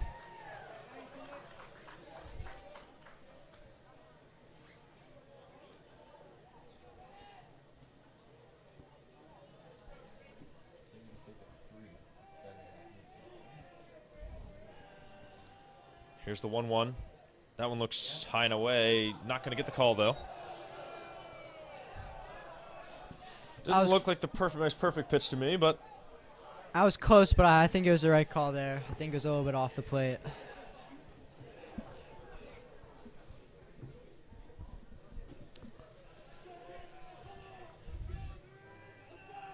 Here's the 2-1. That one looks right in the gap, and that will break the scoring drought for both teams. A 2-out single there, and Carson Merritt with the RBI to put his team further in the lead. They're up 4 now. That one just smoked right up the middle. Got that one right off the barrel of the bat, and really just no one there for Calvert Hall. Right over the pitcher's head. Guessing that really woke him up there. Never fun seeing a ball smoked right back up the middle for a pitcher. Pinch hitting Sanborn in for Ferroni now. Ferroni was pinch run for earlier. Now he's being pinch hit for. Means he's out of the game. Oh. High and inside fastball there.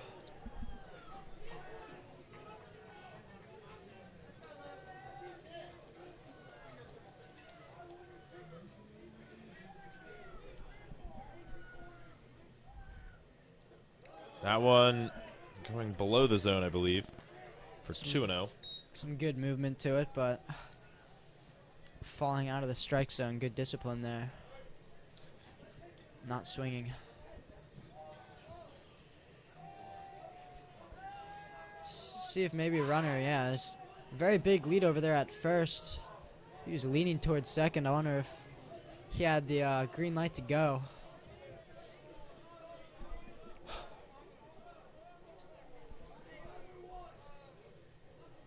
not at all be surprised to see him go. Here's Rodriguez, the 2-0. That one's ruled high. Right around those letters. Put the letters lower and lower on these jerseys every year. Shrink that strike zone.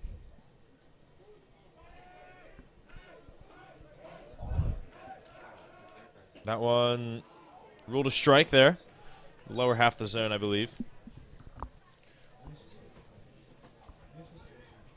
Taking that one all the way with the 3-0 count.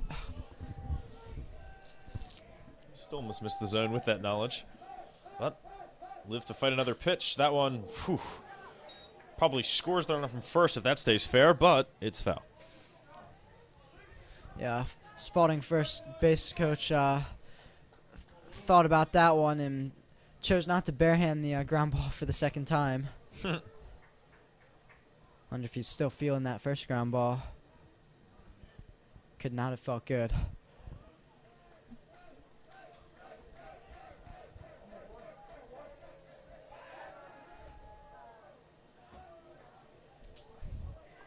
Using up a lot of arm strength throwing over there. He's certainly a fan of checking in at first base.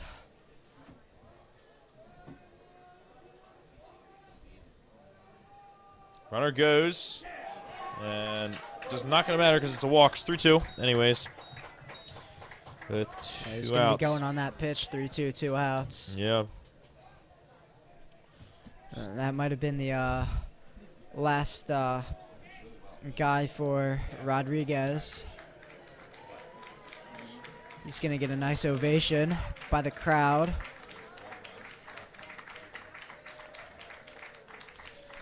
You know, it's interesting seeing Kerr out there on the mound making that change. Eckerl, the coach for the last 40 years. What must be done? What must be done? It was a good day for Rodriguez, of course. On the 61 pitches that he threw, he did have the 3 strikeouts. One this inning, one previous inning, the one inning before that. So one each full inning each inning he started. Only the 3rd hit he gave up was the single earlier this inning, that RBI single. So pretty good outing from him overall.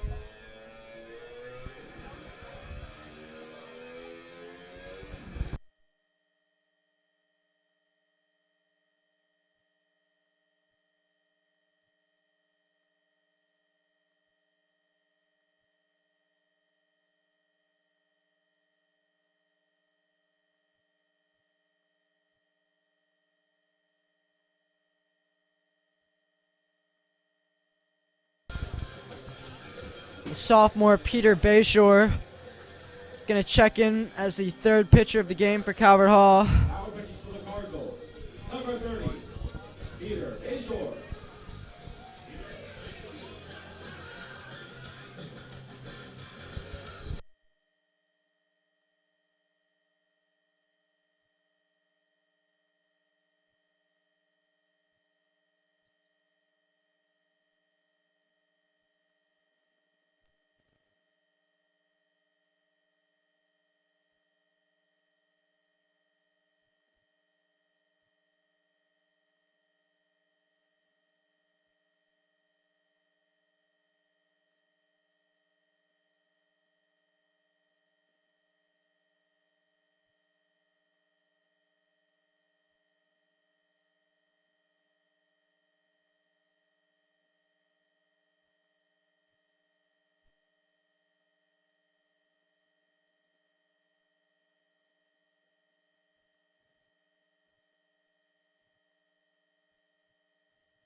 All right, 9 outs.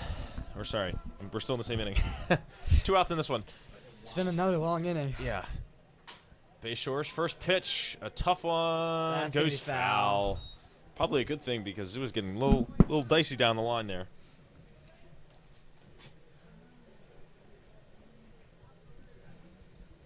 That would have been a really close call.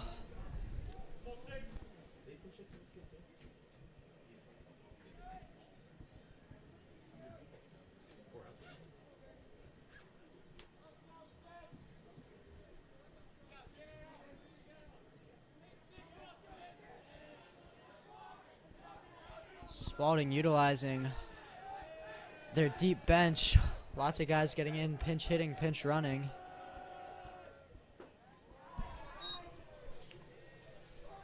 That one will make it 1-1.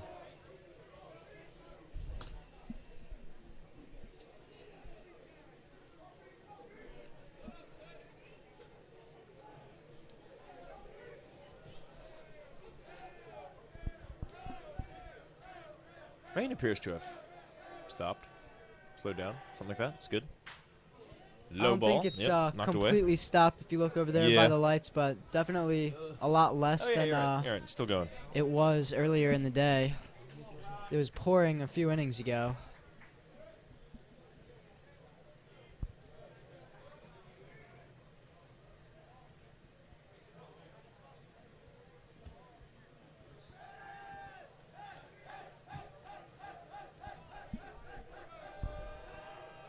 Here's the fastball from Bayshore. Great Ring him up. pitch. Get him out of the inning.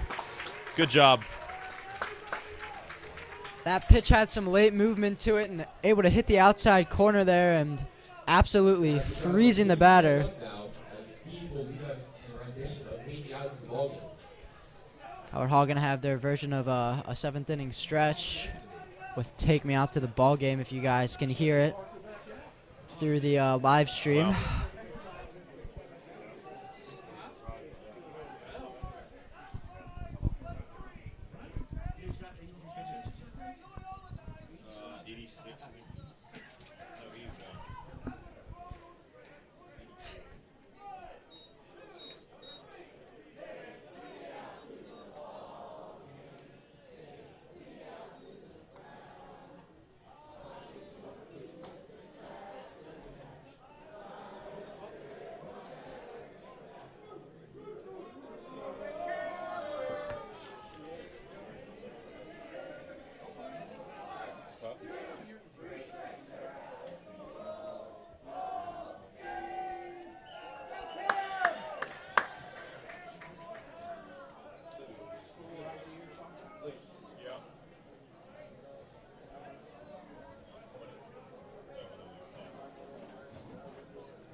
Well, throw my speculation out the door.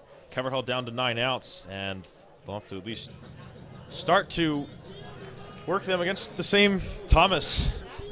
He's still going strong.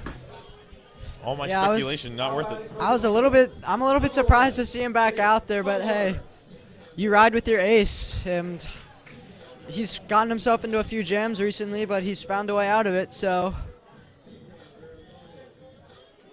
if he's still got it in him, then why pull him? First pitch, chopped to short. It's a slow bouncer, but it's not going to be enough time for him to get to first. Butler will fall to 1-3 on the day.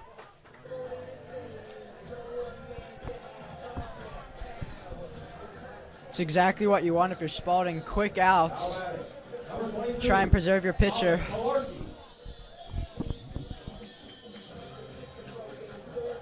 As you mentioned, as we get into the tail end of this game, every out seems even more important. Calvert Hall's got less and less to work with, but Down to 8 outs. still 8 outs to work with.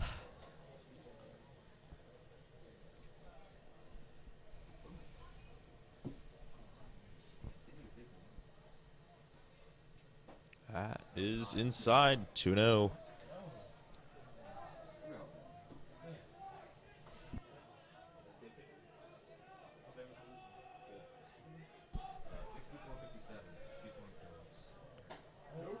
That one, oh, gets the frame. That frame That worked. one looked a little outside. We've got a good angle here, directly behind home I plate, was about to but say, I have the best view. getting in the the house right there. call. I mean, you mentioned it. Oh. Framing matters. That one not going to drop in for Pilarski. He'll fly out to center. 2 quick outs.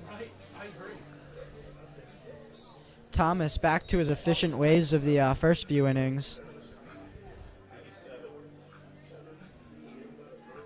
How about it? Number 24. C.J. Garrett. Well, based on the batting average of Garrick and no hits today, I'd say he's due for a hit. Yeah. He certainly hit that one, just only in a direction that counts in the English version of baseball. Parents once again holding their breath as that one. Line drive right at the parking lot. There's another one from Thomas. That one's going to be wide. Might have been a makeup call there from the Maybe. previous at-bat. Thought that might have hit the corner. It's either that or someone handed him a ham sandwich and he's not starving anymore. That one. Oh, that is one gonna be also foul. heading to the cars. Uh-oh, that's got a car written all over it. Oh, I heard that. Uh-oh. Might have been someone's hood. That was definitely a hood. People are trying to identify the car. Yeah, we've got the window open now, and we could hear that all the way in the booth. Oh, that one was filthy. Oh, I guess that missed low. I am surprised that was that not was rung moving all up. over the place. That 2 and was 2 though. Beautiful pitch right there, but unable to get that one. A little bit too close to take if you're Garrick with 2 strikes, but he lives to see another day.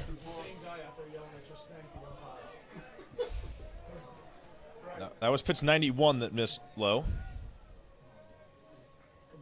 Here's the 2-2. Drilled man. away. Same area. Safe Flight is making it a killing tonight. He's not even hitting pop-ups. He's hitting line drives Yes, over there. I mean, That is These going can to go shatter a might go windshield. through the windshield and out the driver's side window.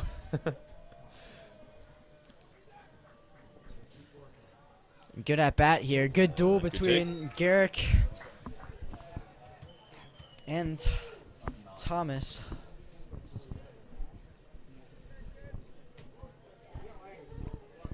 You said Thomas's pitching counts in the 90s now. Is that correct? This is definitely going to be his last inning. Might be his last batter. And a good earned walk there. You wonder why you stretch out those at bats, Looking make the over pitcher at work, the frustrate him, and now you got an dugout. extra base runner. Here he comes. Here he comes. That is going to be it for Parker Thomas. But man, he pitched a great game.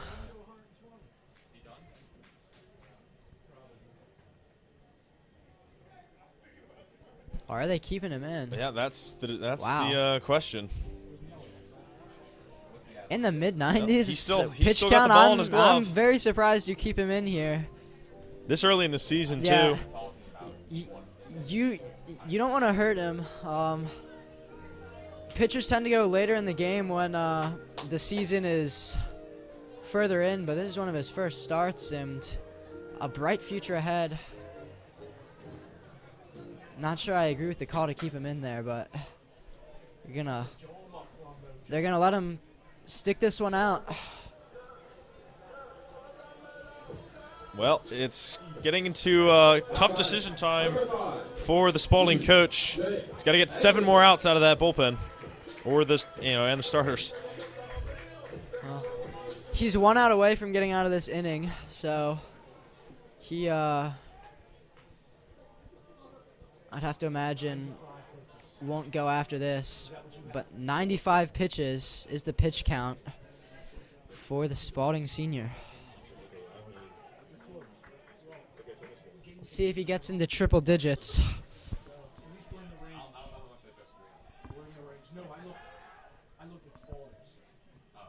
Bullpen's been warming up for a few innings, so they're more than ready.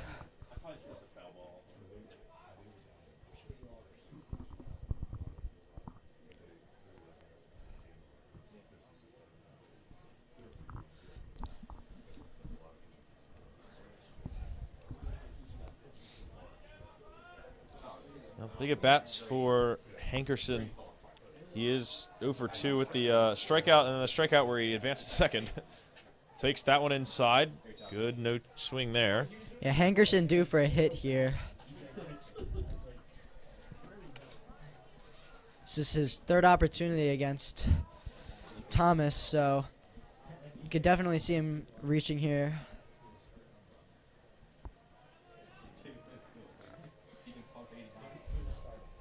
Doesn't have to be a home run ball. Just got to make That contact. one, he gets him on the swing. Of course, Hankerson would love to add to his home run total this year. Hitting inside the park one earlier this year, I believe. Wow. Big park. Yeah.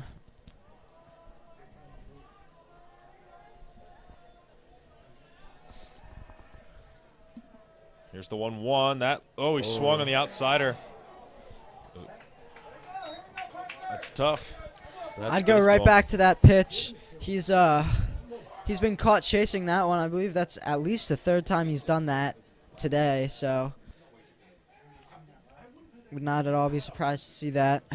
Might just try and pipe some heat past him, but Hankerson's a fastball hitter, so if you leave one down the middle for Hankerson, that could be a big mistake. So I would certainly, when you're ahead in the count, try and work off the plate, get him to chase again.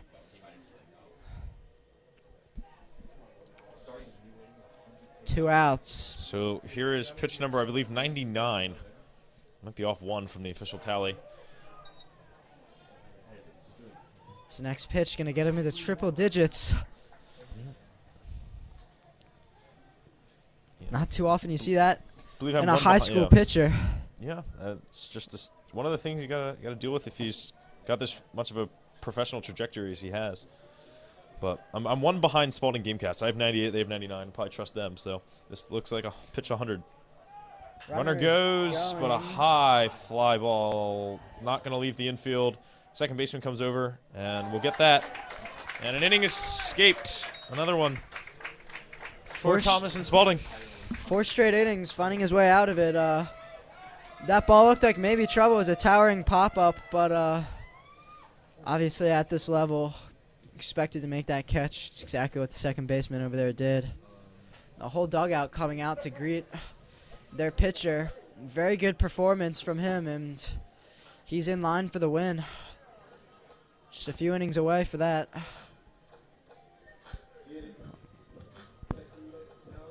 Calvert Hall will look back to Bayshore, try and keep them in this game as we get ready for the top of the 6th.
Everyone here in the booth getting their 3rd round of food, keeping us, treating us well tonight.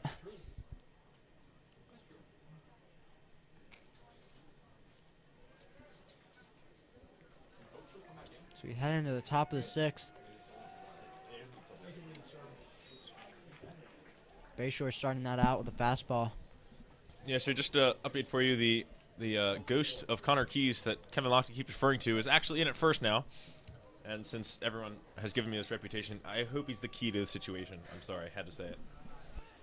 Yeah, typically you see Keys starting over there at first. Today we saw Copenspire. They do split some time.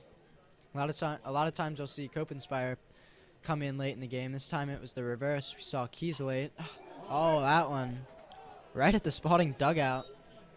Saw the whole team flinch on that one.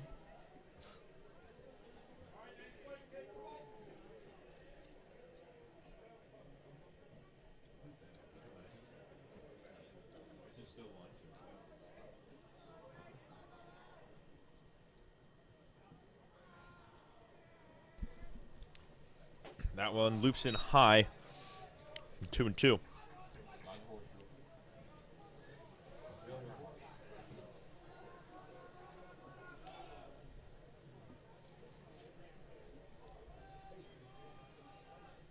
That one inside. Did not get him on the check swing.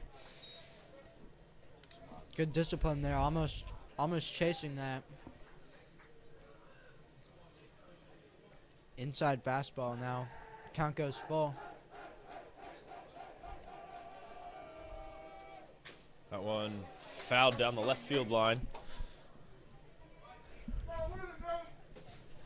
That pitch was very well located. Not much he could have done with that, but fouled off. If you can locate that in the exact same spot, you could certainly be looking at a strikeout here.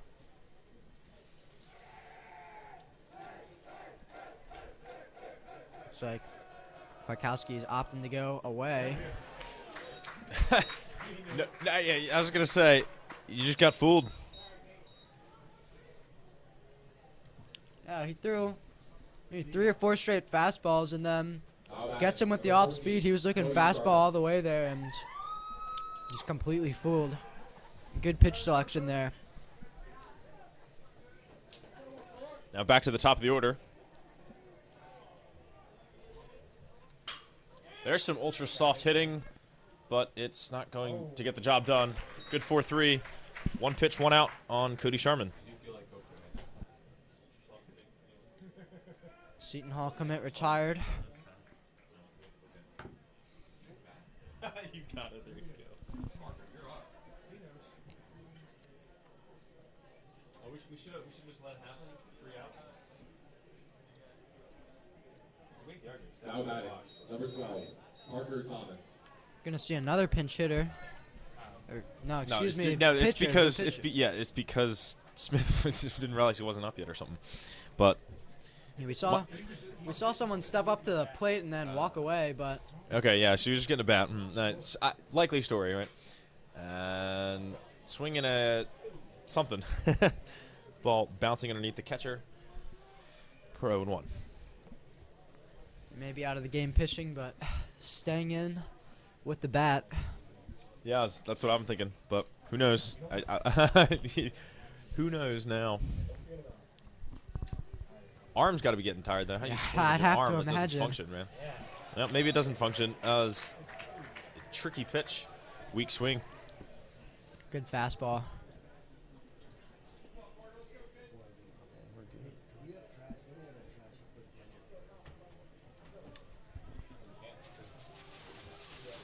That one's going to That be one gonna high. miss high. 1-2.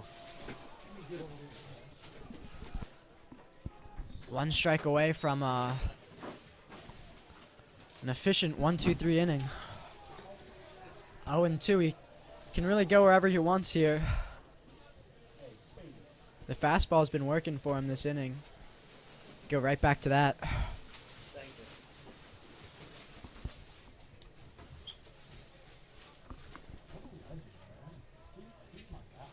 Here's the 1-2 hit. Was a Butler getting there. fastball. Good throw on the run. Gets the job done. And it's Easy a play for 6-3 down in Butler. the inning. Very good inning there for Bayshore, keeping the Cardinals in it, but they've got to get these bats going. They're running out of time. They've had some opportunities. It's time to capitalize. So we head to the bottom of the sixth. 6 outs to work with. Yeah, couldn't agree Spalding more. trying to close this one out.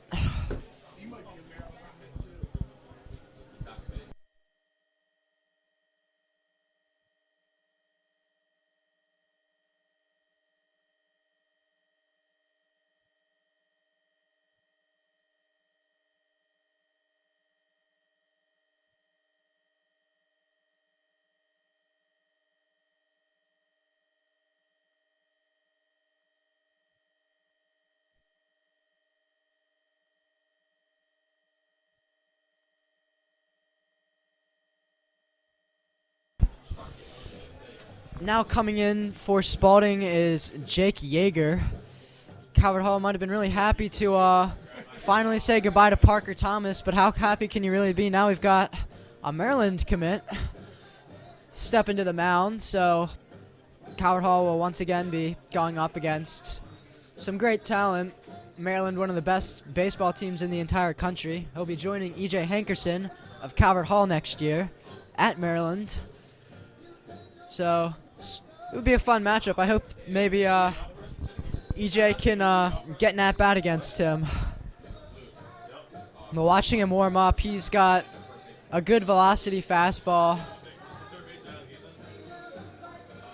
His control of it's been a little bit wild. See if he can clean that up. He's got a good off-speed pitch as well. I feel like if you're going to Maryland, though, you got to have a good fastball and off-speed, so that's to be expected. You know, I'm glad. He and EJ will be good teammates next year, and I'll get to watch them. So, Yeah. you know, it's good. Free admission for students and everything. It's amazing. Although baseball's getting to the point where it might become a competitive thing, just like football and basketball. Man, we got a good baseball culture going there. Go from Lochte to Lochte. Tyler Lochte, a grad from Calvert Hall who called a lot of baseball games here, now calls games for Maryland Yeah, as a sophomore. might be coming for his post, or at least looking to compliment his post, I suppose. We will graciously welcome him back for a game against Loyola Yep. that he'll be calling with me. Very excited Saw for that that. one. Tyler's watching. Can't wait. Yeah. Where are you looking for college? Right now, probably Marquette. Good chance that I will be Hope you don't make broadcasting there as well. Yeah, hope you don't make your choices based off March Madness results, because Yeah, well, Marquette. I was a little bit too excited with them in basketball. I had them going way further than Yeah, I had them it winning all ended in our up. Conference bracket. Yep. A top. They were the top 2 seed, and it just totally ruined all my brackets. I had them Yep. going far in all of them, but Yep. UCLA lost too. That was the other killer. But big Terps fan too, so Yeah. I had them going further than I probably should have. Yep. Some other changes for you. The Centenarian pitcher Thomas moves over to first base, where he can now save his arm a little bit by catching, and the former first baseman Smith will move over to third base. I believe that takes McNally out of the game. There's a foul tip. It's got the catcher again. He has I think it got taken him some in punishment the. today. Looked like it got him in the wrist. That one. That's gonna sting. Certainly not as much as the first incident, but it still doesn't feel good.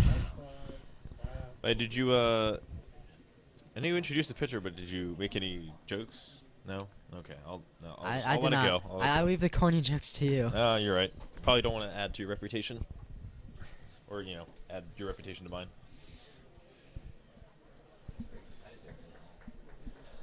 Yeah. Well, I guess I wasn't kidding when I was hinting at the potentially dangerous side of having to catch.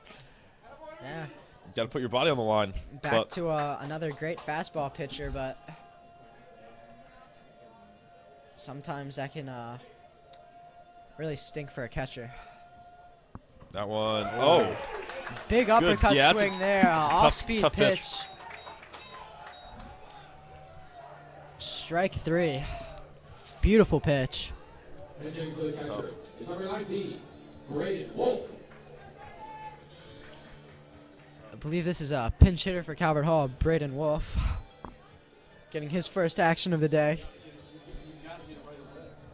Calvert Hall now trying to put all their best batters up to make a little bit of a comeback. Wolf. And he does First just that. pitch, as the pinch hitter, he'll get a base hit.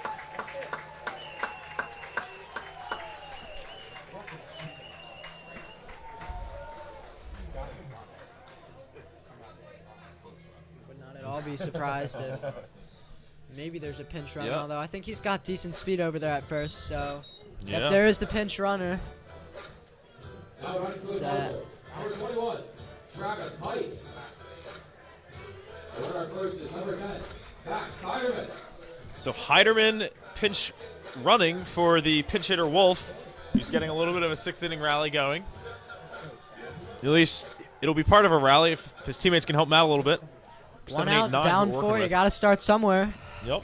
Can't win it on one swing or anything at this point.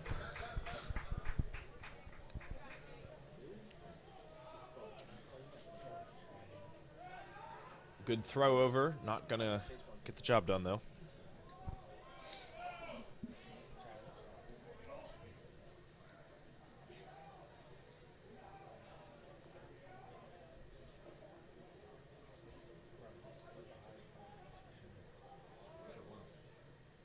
That is hit to right, running back, switching directions, going to make the catch. And Pites is gone. Another first pitch. This time isn't out, though. Yeah, good job tracking that in the lights. Wasn't a bad piece of hitting, but that one just carried in the air a little bit too long and able to make that out.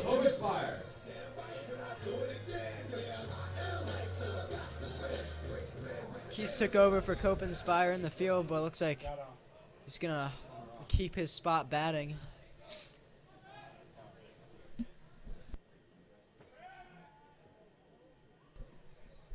Pretty intriguing throw over there. Doesn't quite work. Might have even been in collision there. It looked interesting. Yeah, Heiderman's slow to get up. The ump yelling over at Calvert Hall's dugout. Not sure. Getting to see a different side of Coach Kerr than I'm used to. He's my counselor. He always green slips me for first period when he's still a few coffees behind the day. He's the most night person kind of guy. But he's getting involved here as he's trying to protect his players, it seems. Just going to make sure Heiderman's okay. Coach Kerr is furious right now. He's giving the umpire an earful. Got to be careful so he doesn't get tossed.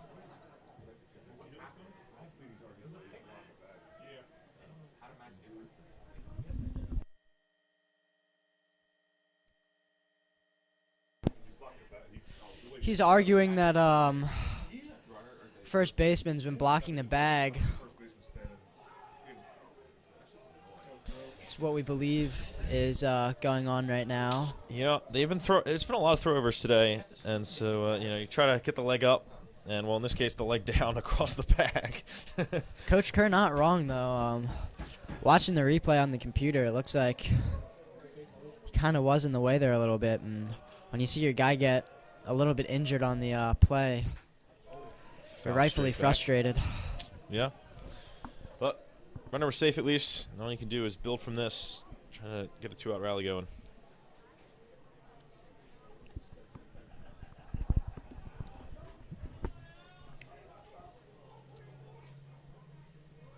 Copenspire down 0-1. That one sits right in the middle. This would be double play territory, only needs a single play, of course. And they'll get out of the inning.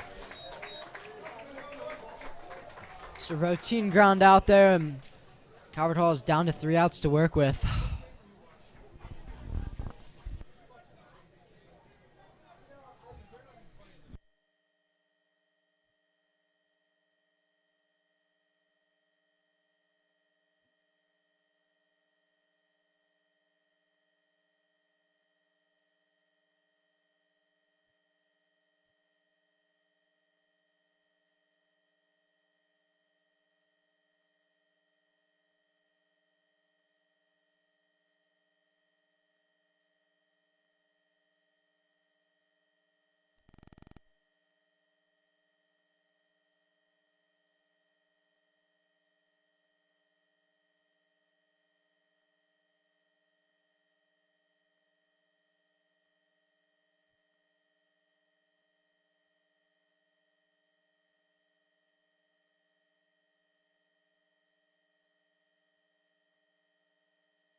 Now batting, number 44, Tyler Smith. Heading into our last inning of work here. Calvert Hall got to find some magic. You know, as the home team, we're always hoping it's always the last half inning, but unfortunately that's not mathematically possible at the moment. Gotta work, gotta survive this half inning. Can't take your focus off this half inning and just think about the next half inning. Spalding probably hoping to squeeze a few extra insurance runs out of this inning.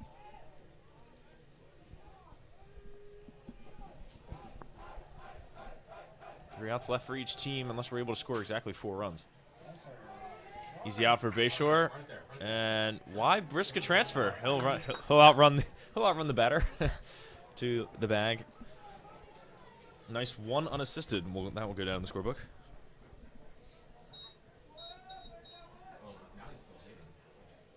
Now batting, number 13, Ethan McNally.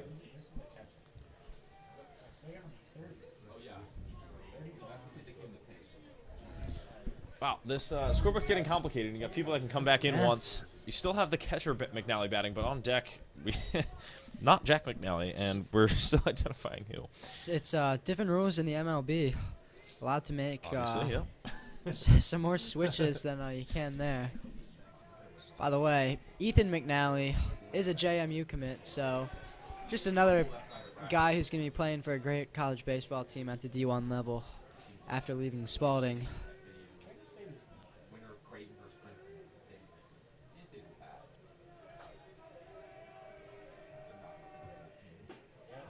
That is a nice strike right in the middle. Yeah. 1 and 2.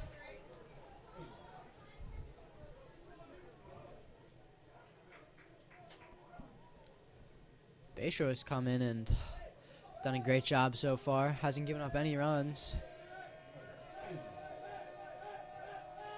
That one, defensive foul away, and Right at took the out his own Spalding teammates. coach.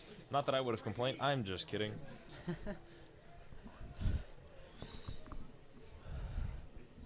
That Spalding dugout's really been kept on their feet today. It's the third ball. It's gone right at them. One of their coaches completely having to jump out of the way. And there's one that, well, thank goodness that screen and this window are here because It's heading right for us. I was starting to go, help you duck there.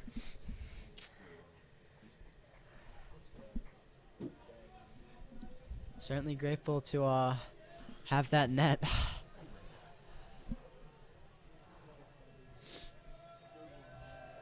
One and 2, quickly ahead of the count.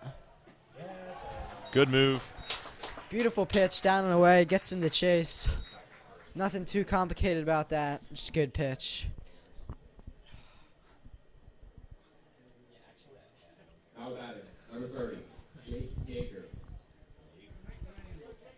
Here comes the Maryland commit. I believe this is his first at bat after making an appearance on the mound.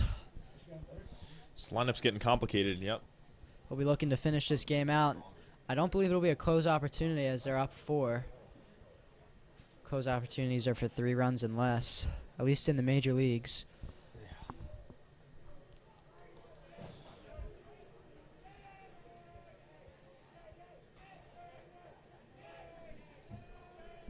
So here's Bayshore's first pitch to the other pitcher, Yeager. And gets a good strike, good first strike pitching here. Done it all 3 times.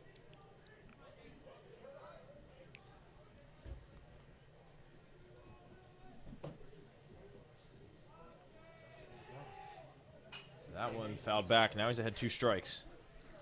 Another one right back into the screen. Bayshore showing some great efficiency here in this inning. Looking for a quick 1-2-3. Retire the side.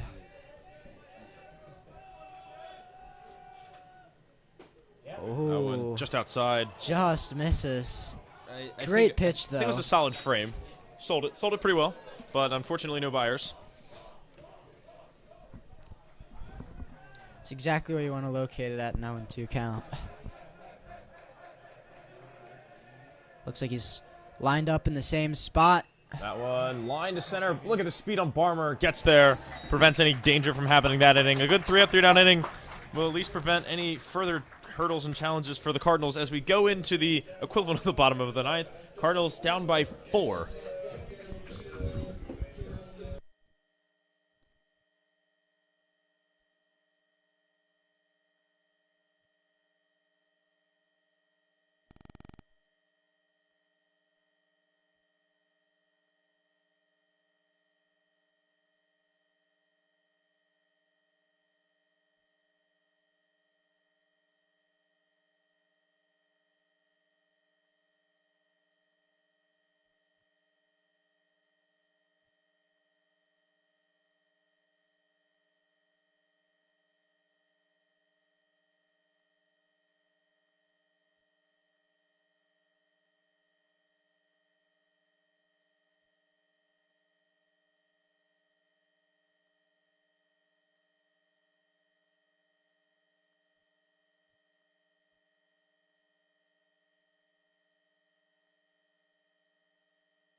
Well, as we enter the bottom of the 7th and we start pinch hitting the whole crew, the whole bench, good to use all of your players for the specific fill-in spots. Calvert Hall find themselves needing more runs than they have outs left, and when you haven't scored yet today, it's hard to fathom scoring 4 or more.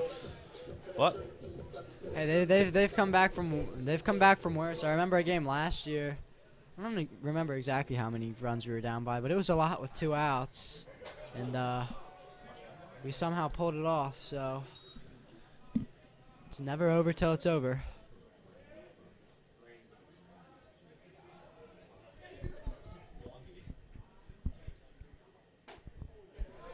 so pinch hitting for Barmer is Morangi. There we go. I don't know. I'm struggling.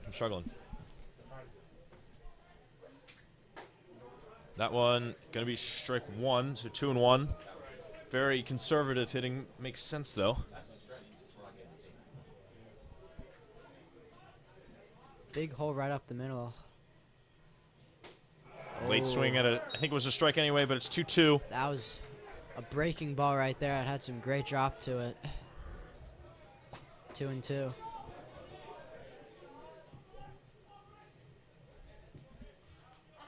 Step off.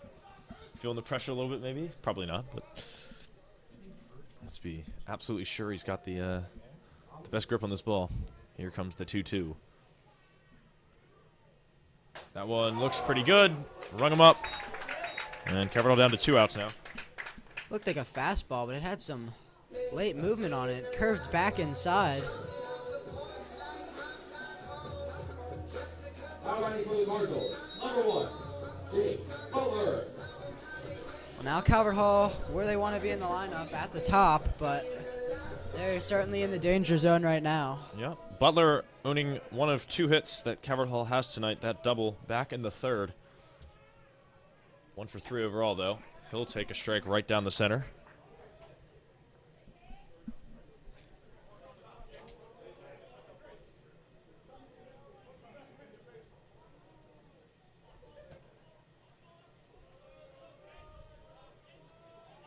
Very slow motion as that one will be outside. I was going to say, that was a noticeably slow motion there. Yeah.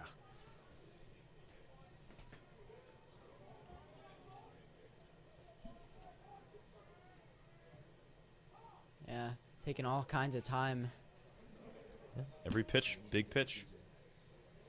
It's a good time call there by Butler. Never like, as a batter, you never like just standing in there for too long.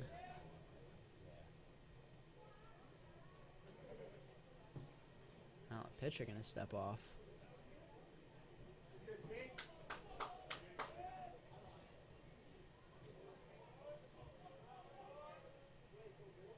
one, good eye. That's low. Got to milk the count in these tight, late, conservative, trying to build base runner comeback at bats. Nice slogan. Yeah, kind of made that one up on the fly. You got there. That one is high, I guess. Maybe outside. 3-1. There's a name for this. The make them throw strikes approach, but waiting till you have to 3-1 swing. count. Yep. Calvert Hall needs a base runner. And that one is a strike. Oh. Same pitch, just barely more inside. Hits the outside corner. Great pitch. Didn't leave it right over the plate for Butler to do anything with it, but still finding the strike zone. Making this a full count. Here's the full count. That one, did he go? Yes, he did. And that'll go down as a swinging K. Got him to chase the high heat. Good recovery by the pitcher, Yeager. That's tough. Now running for the Cardinals, number 22, Thomas Varsity. So Pilarski, the last thing between Spalding and a shutout. Their back second straight shutout it would be. Yeah, Calvert Hall would love to avoid the goose egg here. It's down to 1 out to work with. Yeah. Spalding yet to allow a run in the MMA. That one called strike 2. Now down to the last strike.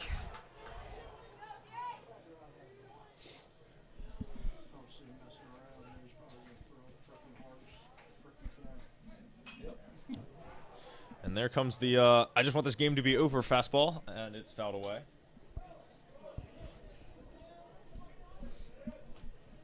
And if I had to guess, I think another one's coming. Yeah, I was gonna say I think it's coming again. And It's a good prediction, Luke. it's when you go max power in MLB, and then he missed with that one. Judging by the pop in the glove, I don't think he took anything off of it. Just missed.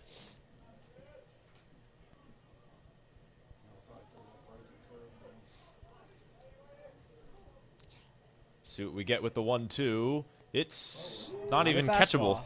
Yeah, 2-2. He's thrown 4 straight fastballs, so he's messed up the timing there. If you can throw a good off-speed pitch right here, that very well could be the game. End it with a strikeout. Well, double twos facing 2-2, 2 outs. Game number 2 of the MMA season. That one had to swing, and he'll foul it off. Good job staying alive. He was ready for that off-speed. It is not over until it's over. That is true. That is something that they've said many a time about baseball.